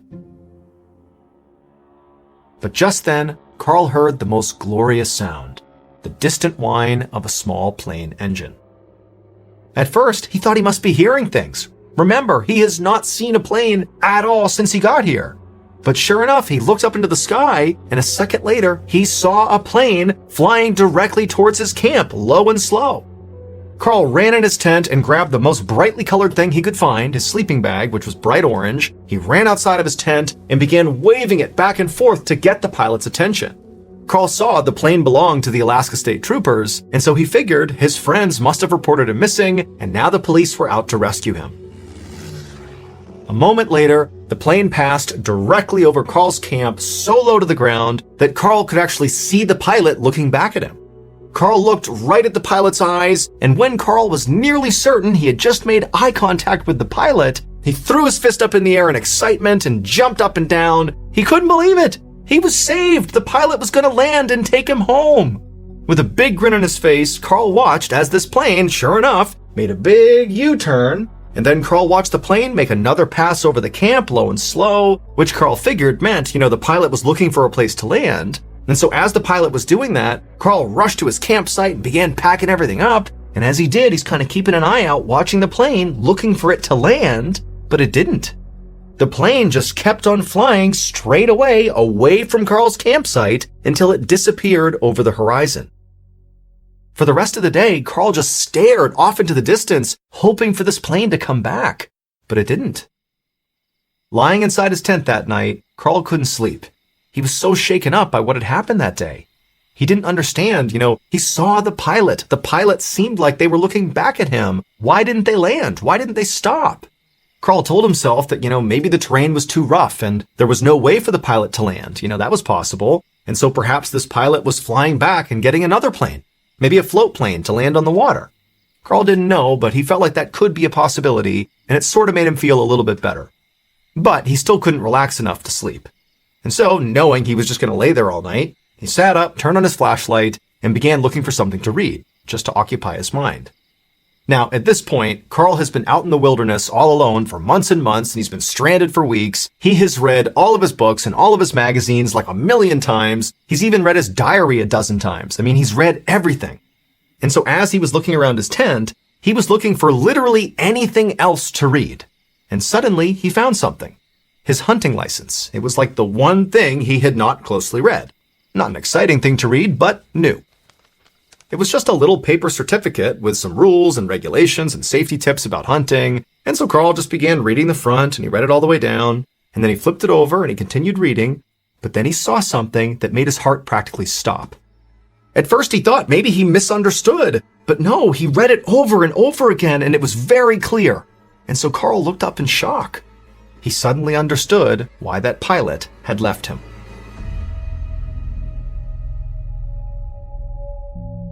For weeks, Carl stayed close to his camp, just hoping and praying that somehow, some way, that plane would still come back. But it never did.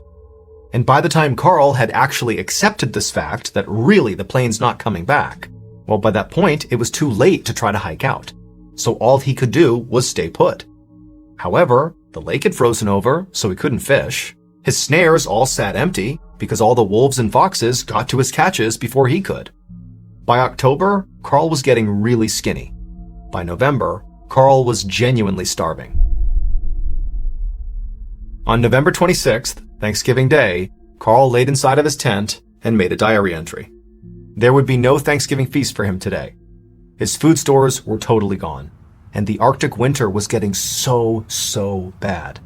In fact, his fingers and toes were turning black from frostbite, and he was sick all the time and constantly had chills.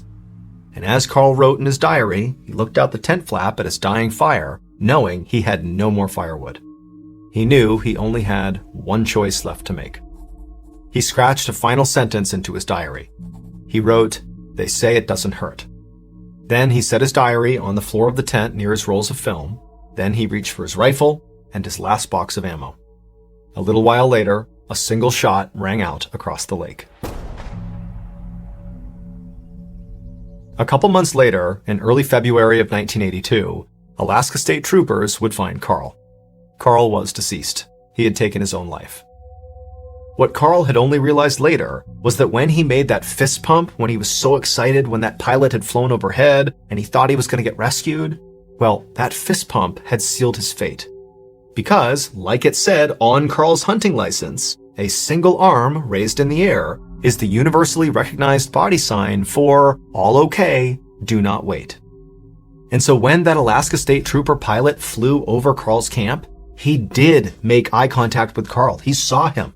But he also saw Carl raising his fist in the air and thought he was okay, and so he turned around and he left. If Carl had only read that hunting license a little bit sooner, he would have known to have raised 2 hands in the air as the pilot flew over for the universal sign that means, pick me up.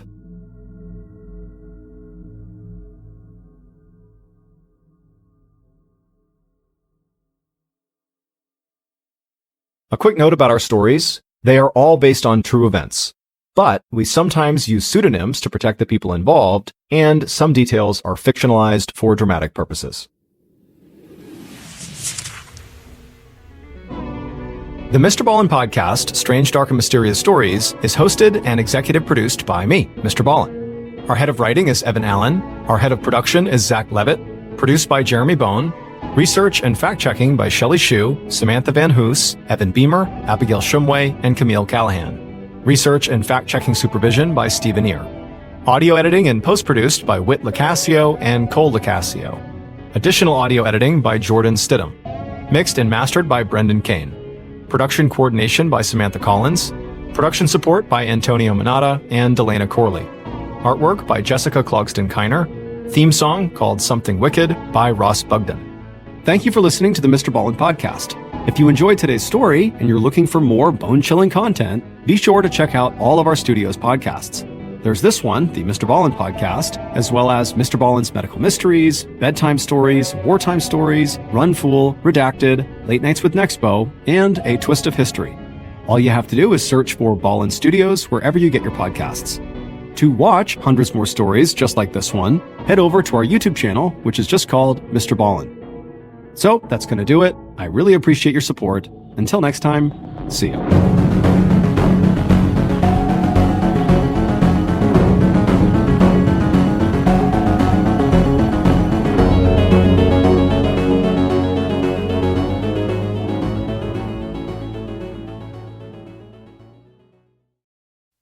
Today's podcast will feature 2 stories about people whose disappearances are still totally shrouded in mystery.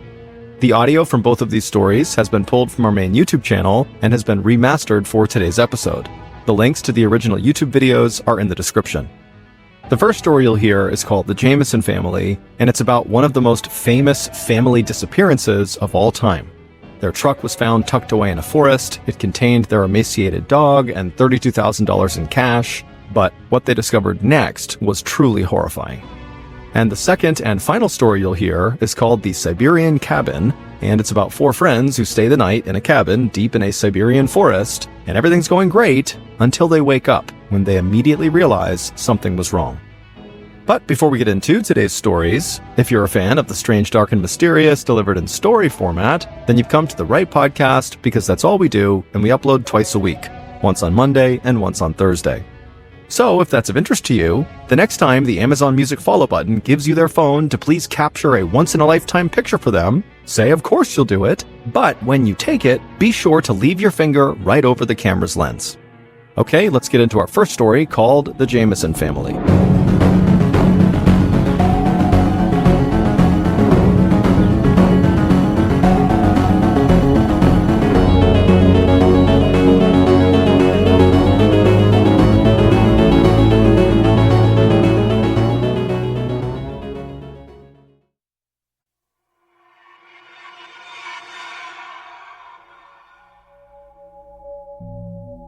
In 2009, the Jameson family, which was Bobby, who was 44, Sherilyn, who was 40, and their daughter Madison, who was 6 years old, were living in Eufaula, Oklahoma on lakefront property. While they seemed to be living a simple and happy life, behind the scenes their life was in turmoil. Bobby suffered from bad chronic back pain that he had as a result of a car accident that he was in 2003. Sherilyn was bipolar. She was medicated for it, but she didn't always take her meds, causing her to lash out at her family members, and it caused bouts of severe depression. Bobby and Sherilyn also believed that their house was haunted by 3 or 4 spirits who lived on their roof. Bobby was so convinced of this that he went to his pastor and asked where he could buy special bullets that he could shoot at these spirits. So for all of these reasons, the Jameson family was actually looking to leave their property in Eufaula and move somewhere else and hopefully start all over again, fresh, with a new shot at happiness. After the Jamesons would vanish, their family and friends would say, "We had no idea any of this was happening. We had no idea they were even considering a move." Now, this move they were considering was not a typical move. They were not looking to move into another house. They were looking to move onto a piece of property where they could place their storage container and live in the storage container until at some point they were going to build a house on a mountain and then move into the house. And they had actually already found a plot of land about 30 miles away from where they were currently living in a town called Red Oak. Now, the storage container itself that they planned on living in was actually sitting on their property in Eufaula. And it drew a lot of attention from the neighbors because Sherilyn would graffiti on it, "The neighbors have poisoned our cats. Witches don't like it when you kill their cats," because it turns out Sherilyn believed that she was a witch. So unsurprisingly, the neighbors avoided the Jameson family at all cost. Several weeks before the Jameson family went missing, they actually brought in a male boarder, so a guy that was going to live with them and help with manual labor in exchange for room and board. The boarder was a white supremacist that immediately took exception to Sherilyn, who was part Native American. And so anytime Bobby was out of the house, the white supremacist boarder would get into a fight with Sherilyn. And one day it came to a head and Sherilyn drew a gun on the boarder and said to leave the property or she was going to shoot him. The boarder refused to leave, and so Sherilyn began firing shots into the ground at his feet until he left. Now, once the Jameson family disappeared, this white supremacist boarder became one of the primary suspects. But when the FBI found him, he had a rock-solid alibi and was quickly crossed off the list of potential suspects. On October 8th, 2009, Bobby, Sherilyn, their daughter Madison, and their dog Maisie load up the truck and they start driving towards Red Oak. They were apparently going to go scout out this piece of property that they wanted to purchase to live on with the storage container. Now, according to family and friends, it was not uncommon for the Jamesons to vanish for several days at a time without telling anybody where they went. And it would turn out that they would go into the woods for these retreats where they would get away from technology in the city. When they were gone for a few days and no one had heard from them, no one thought twice about it. On top of this, Bobby and Sherilyn had informed Madison's school that they'd be pulling her out of class because they were going to be moving. So when Madison didn't show up for school, the school did not raise any alarms because they assumed she'd been pulled out of school. On October 16th, 2009, 8 days after the Jamesons had left their house to go scout out this property in Red Oak, a couple of hunters in the Panola Mountains, which is near Red Oak, found the Jamesons' truck parked on the side of the road. Now, these hunters are in the middle of nowhere, which means the truck is in the middle of nowhere. And so as they're walking over to it, they're expecting to see the owner of the truck. But as they get over to the truck, there is no owner anywhere. They called out a couple times to see if they could get this person's attention or whoever it was that owned it, and no one came over to them. They look in the truck and they see there is this very sick-looking dog sitting on the back seat. It would turn out it was the Jamesons' dog. It was Maisie. Now, the windows were up and the truck was locked, so the hunters called the police. Police show up, they break a window, and they get Maisie out of the truck. They give her food and water, and she would end up making a full recovery. They look in the vehicle, and all of the Jamesons' personal effects are in there. Their phones, their wallets, their jackets, their clothes. Underneath the front seat was $32,000 of cash in a bank bag. Also, they found this weird letter written by Sherilyn to Bobby that was this 11-page hate letter that basically accused Bobby of being a hermit, which seems like a strange thing to ramble for 11 pages about, but either way. The police did an initial search of the area looking for the Jameson family, but they couldn't find them. And so the running theory was they must have pulled over and walked into the woods for some reason, got turned around, and they're just lost, and we need to go find them. The police were able to use the cell phones that had been left inside of the vehicle and were able to use their GPS locations and track where the phones had been before coming to rest inside of this vehicle. And they saw that the cell phones had actually gone up the trail a little ways. They had been up towards the top of the mountain for about 15 minutes before coming back down and then wound up in the truck where they were when they were found. So the police walk up the hill to where the GPS said they had been, and they find all these footprints that look to be Madison's because there's a child's footprint as well as probably Bobby's and Sherilyn's. But they're nowhere to be found, and there's no clue of where they went after being up there. When they started scanning through each of the cell phones to see if there was any information about where they might have gone, they found on Bobby's phone a picture of Madison that was taken up at that little location that the GPS took them. The picture of Madison has been hotly contested on the internet for a long time now. It's hard to tell in the image if Madison is happy or sad. It's also unclear based on her body language if her parents are taking the photo or if this was kind of staged by someone else. So between the GPS showing that they had been at the top of this mountain at one point, plus the picture of Madison confirming she had at least been up there, the police started this massive search with that section on the mountain where they had been standing as kind of the center point. And they searched all around the Panola Mountains. But after an extensive search of this new area, they didn't find anything. No new leads had come in, so ultimately the search was called off. 4 years later, in November of 2013, some hikers were in the Panola Mountains, about 5 kilometers, maybe a little bit less, from where the Jameson truck was found. And they come across skeletal remains of 3 individuals. It looked like 2 adults and a child. They were laying face down side by side, and it was clear that they were not complete skeletons, but there was enough there to know for sure that these are people. As soon as the police were called, everybody assumed this has to be the Jameson family. It would actually take almost a year before they were able to confirm that yes, those bones are in fact the Jameson family. While the Oklahoma medical examiner was not able to determine a cause of death because the remains were just partial, they didn't have enough to work with, they did see that there was a big hole in the back of Bobby's skull and there was other holes in some of the other bones that many people assumed were from bullets, but it was never determined if that actually was what it was from. As soon as it came out that it was the Jameson family's remains, the first prominent theory was that this had to have been a murder-suicide, where Sherilyn, who was mad at Bobby, she wrote that hate-filled 11-page letter that was found in the car. She's unstable from not taking her medication to combat her bipolar disorder. She seems like the person that would take her family out and then turn on herself. But all of her family said she would never harm her daughter. Maybe she would have harmed Bobby, but she never would have harmed her daughter.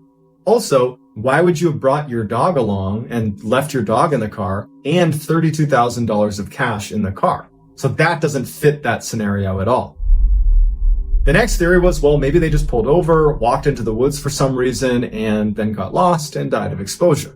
And that's still definitely a possible theory, except at the time they went missing, the temperatures were very mild. They were not dropping below freezing at night. It didn't rain very much, so it was kind of perfect conditions to be lost in the woods. It would have taken quite a while for them to die from exposure. And if you add in the fact that they were searching that area that they were found in pretty extensively within a few days of them going missing.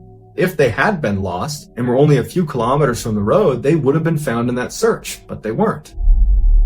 The next theory that friends and family of the Jameson family predominantly believe is they were kidnapped. That maybe, they were driving on that road and someone flagged them down, whether it was someone they knew or someone that did not seem threatening, that caused them to get out of their car and come over to them, leaving their car the way it was with all of their belongings inside and with their dog inside, shut the door, they're not threatened. They walk over to this person or this group, and then something happens where they are either against their will or they're complicit, and they walk into the woods never to go back to their truck, and then they ultimately pass away in the woods just a few kilometers away. However, none of those theories can account for the very bizarre video footage that they have of the Jameson family on the day they left their house to go check out the property in Red Oak. So on October 8th, 2009, the video shows Bobby and Sherilyn making multiple trips, about 20 or more, from their house to their truck, where they're loading gear into their truck. But they appear to be almost in a trance, which is what the sheriff said when he first saw the video. They're walking back and forth and they're carrying their stuff into the truck, but periodically they're making trips without carrying anything. They're just walking to the truck with nothing in hand, looking at the truck, and then walking back to the house. And then they come back out and they have something in their hands, and then the next trip they have nothing. And periodically on their trek back and forth, they would just stop and just turn and look off into the distance, not interacting with each other. Bobby and Sherilyn haven't spoken to each other at all. They're just doing this weird trance-like commute back and forth between truck and house before ultimately they load up the truck and they do leave. A lot of people speculated that, well, it looks like Bobby and Sherilyn must have been using drugs. But when they first found the truck and they searched the Jameson's truck and they searched the Jameson family house, there was no traces of drugs anywhere, and their family said there's no history of drug abuse. There was also a theory that perhaps the Jameson family got tied up in a cult, and that was why they were moving and they were going to live this minimalist lifestyle, and they had brought cash to, give to this cult, but in fact they had actually been the target of the cult, and that was what led to their demise. Or maybe they were complicit and they wanted to sacrifice themselves or something, but no one really knows.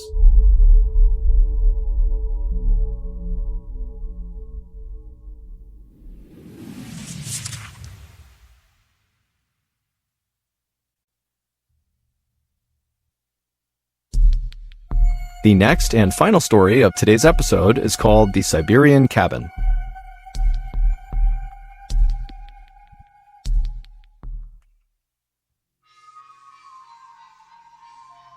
When most people picture Russia in their minds, they picture European Russia, which is literally the part of Russia on the western side that sits in Europe and is by far the most populated part of the country.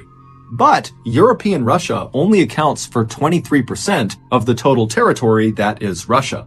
The other 77% is to the east of European Russia. It starts at the Ural mountain range and it extends all the way over 5 million square miles to the Pacific Ocean. And this vast, mostly forested expanse, which is 50 times bigger than the entire United Kingdom, is called Siberia.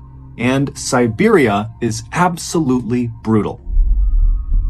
In Siberia, it is almost always freezing cold. Literally. The average annual temperature across all of Siberia is 32.9 degrees Fahrenheit. So it is 0.9 degrees above freezing on average every single day. In addition to the extremely deadly weather that exists basically year-round in Siberia, Siberia is also home to a bunch of huge deadly animals, such as the brown bear, which is the same as the infamous grizzly bear in North America, the gray wolf, which by size alone makes virtually all other wolves look like little puppies. Gray wolves can grow to be nearly 200 pounds. And of course, there is the highly intelligent Siberian tiger, who is perhaps one of the only predators on Earth that is known to seek out and kill people for revenge. For example, in 1997, a hunter named Vladimir Markov was walking through a Siberian forest when he came face to face with one of these Siberian tigers, and he ended up shooting the tiger before fleeing, except the tiger didn't die. Instead, it got up and secretly followed Vladimir all the way back to his cabin, and then this tiger camped out outside of the cabin until Vladimir came out again, and the tiger pounced, killed him, and ate him. And so, unsurprisingly, Siberia has an absolutely minuscule population relative to its massive size. However, there are some adventurous people out there who are drawn to Siberia for the same reasons that most other people avoid it. These adventurous people see Siberia as one of the last truly wild places on our planet, and they want to experience it for themselves. And one of these highly adventurous people was a young man named Colin Madsen. Colin, who came from a very successful American family, was a big outdoors enthusiast who at some point in his youth began researching Siberia because he fell in love with its rugged natural beauty. He quickly began researching not only Siberia, but Siberian culture and Russian culture, and also at some point he became fluent in the Russian language. Then, in 2013, when Colin was 22 years old, he left his home in Missouri and moved to Siberia. He settled in one of Siberia's few population centers, a city called Irkutsk, which is located in the southeast of Siberia and right along the edge of Lake Baikal, which is the world's deepest freshwater lake. Colin's Siberia plan was twofold. He would go to school while he was there, and he would go out and explore. And at first, his plan went perfectly. He was accepted into Moscow State Linguistic University in Irkutsk, and very quickly he made friends who were eager to accompany him on his adventures out into the Siberian wilderness. From his arrival in Siberia in 2013 to 2016, Colin did well in his studies, and he spent countless hours exploring the forests and mountainous areas all around Lake Baikal and right outside of Irkutsk. In fact, Colin became so familiar with this region that he began volunteering with a nonprofit in the area that went around marking new trails, which meant Colin was literally venturing into the wilds of Siberia and just marking the trail as he went. So when Colin's family heard about what happened to him in 2016, they could not believe it. In March of 2016, Colin and 3 of his good hiking friends, one was American and 2 were Russian, decided they wanted to go on a hike together. They settled on hiking to the summit of Love Peak, which was a mountain located a few hours away from Irkutsk in a small village called Arshan. This hike was nothing compared to the gnarly Siberian wilderness hikes all 4 of these guys had been on before. The trail that led up to Love Peak, it was fairly steep, but it was incredibly well marked, and all 4 of these guys had hiked it several times before. However, because Colin and his friends were so experienced at hiking in Siberia, they knew that even the easiest hikes needed to be respected, because Siberia was still Siberia. There were dangers that lurked everywhere. And so the men called ahead to the village of Arshan, and they rented one of these small rustic cabins that's in the village that sits right at the base of Love Peak, and it's kind of tucked away in this forest. And so this cabin would serve as their sort of base camp and would allow them to arrive in Arshan, get their gear together, and then when they were ready, they could begin this hike to the summit. And so a few days later, on March 27th, Colin and his 3 friends loaded up their car and they drove west to Arshan. And when they got there, they stopped at a local store and got some supplies and then made their way to their cabin. Their cabin was just a single room with a few beds inside of it. It was enough to protect them from the elements, but really nothing more. As for a toilet, the cabin didn't have one, but there was an outhouse outside that they could use. So after the friends moved into the cabin and claimed their beds and put their things down, they all sat down and began prepping their gear and eating some food and chatting. And then finally, at 2 a.m., they decided they needed to go to sleep because their plan was to get on the path up to Love Peak by 7 a.m., which meant they needed to get up at 5 a.m. to make their final preparations. So at 2 a.m., the lights in the cabin turned off and the friends all fell asleep. And then 3 hours later at 5 a.m., when the lights came back on again, it was immediately clear something was wrong. Colin was not in his bed.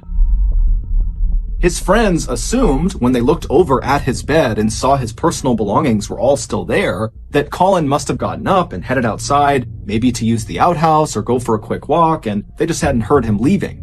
And so the three friends initially just kind of shrugged off Colin's absence and said, he'll be back any minute, most likely. And if for some reason he's not back soon, he'll certainly be back by 7 a.m. because that was the agreed upon time they would leave for this hike.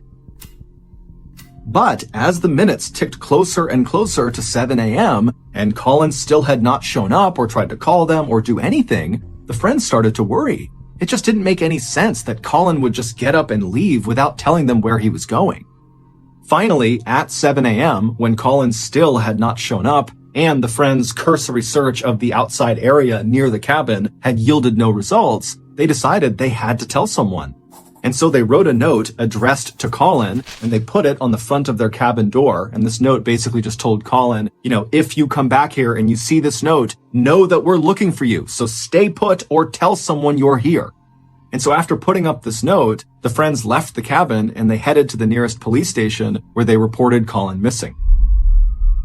The police would eventually launch this huge search in and around Arshan, both in the forested area right around the village and then also up into the mountains near Love Peak. But despite this huge effort, no one could find Colin, at least not at first.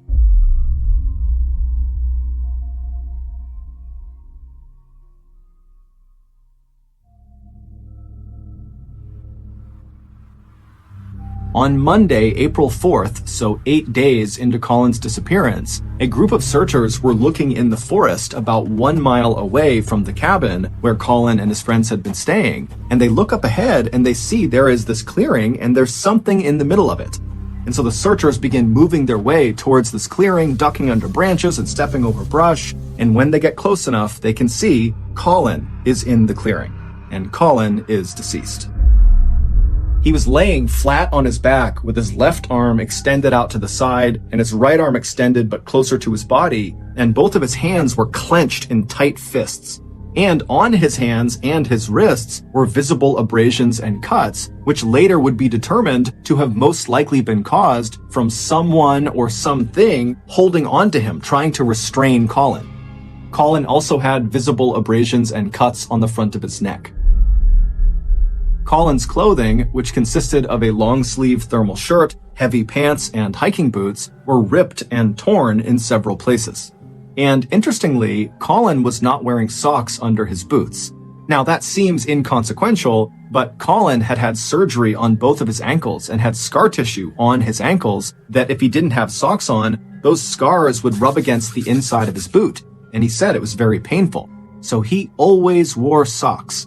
Also, Colin's body showed virtually no signs of decomposition, and all of his wounds and abrasions looked, quote, fresh, according to medical personnel. In short, Colin looked like he had recently been in some sort of physical altercation, and whoever or whatever he was grappling with had eventually overpowered him and killed him, although it was not clear how he actually died. Russian authorities were very quick to suspect Colin's three friends who had been with him, but they were brought into the station and they denied having anything to do with Colin's death, and they all passed their lie detector tests. After that, Russian authorities quickly closed this case by concluding that, well, if his friends didn't do it, then that means Colin must have been high on drugs or drinking alcohol or both, and he just wandered out of his cabin and he got lost in the woods and he died of hypothermia. He froze to death. The end. However, Colin's parents just could not accept that as being what happened to their son. There were a lot of reasons for skepticism, but the main one was that Colin was an absolute expert at navigating this particular region of Siberia. And so the idea that he would leave his cabin for a quick walk or something and get so completely lost that he would die 8 days later seemed way too far-fetched. And so Colin's parents hired a US-based private lab to do a review of Russia's autopsy of Colin to give their opinion if the autopsy was accurate or not. And this US-based lab pretty much immediately found that the Russian autopsy was not remotely accurate.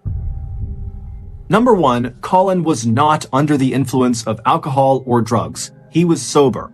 Although technically he did have very small amounts of THC in his urine. THC is the chemical that is found in marijuana, but the amount was so little, it basically meant he had consumed the THC days before he went missing. And so he would not have been remotely affected by that small amount of THC in his system. Number two, the lab determined that Colin almost certainly did not die from hypothermia. Instead, all signs pointed to Colin dying from being suffocated, meaning he was murdered, someone crushed his airway, or in some way restricted him from breathing, and that's what killed him. And three, based on the lack of decomposition, the freshness of the injuries on Colin's body, and the lack of animal predation on his body when they found him, indicated that Colin did not just wander out of his cabin and immediately die somewhere in the forest. Instead, he was alive for most of the time people were looking for him. Meaning when they found him, he likely had died within hours of being found. And so these findings by this US-based lab kind of create a general theory about what must have happened to Colin. After Colin left the cabin in the early morning hours of March 28th, maybe to go to the outhouse or to go for a quick walk, when he went outside, someone or something was nearby, and they either lured Colin to them or they straight up ambushed Colin and took him away.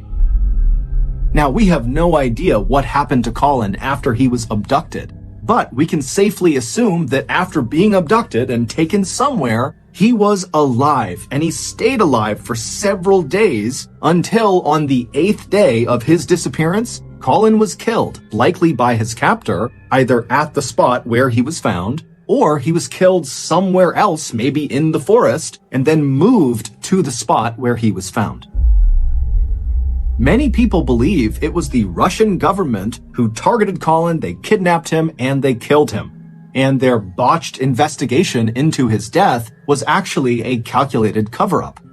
Colin had participated in at least one peaceful environmentalist-led protest in Siberia, and after the protest, Colin apparently got a written warning by the Russian police not to attend another protest. But why would Colin, who was just one of many people involved in these protests, be singled out by the Russian government and killed for his participation?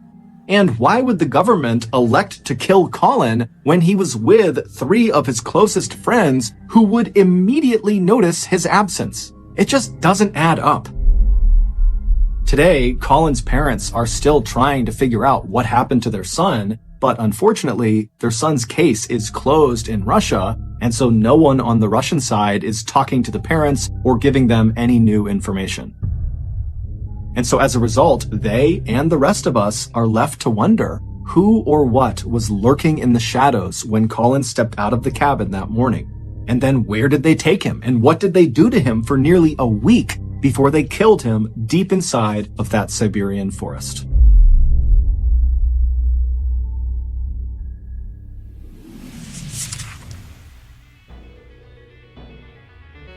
Thank you for listening to the MrBallen Podcast. If you enjoyed today's stories and you're looking for more bone-chilling content, be sure to check out all of our studio's podcasts, MrBallen's Medical Mysteries, Bedtime Stories, and Run Fool. Just search for Ballen Studios wherever you get your podcasts and you'll find them all. Also, there are hundreds more stories like the ones you heard today, but in video format on our YouTube channel, which is just called MrBallen. So that's going to do it. I really appreciate your support. Until next time, see ya.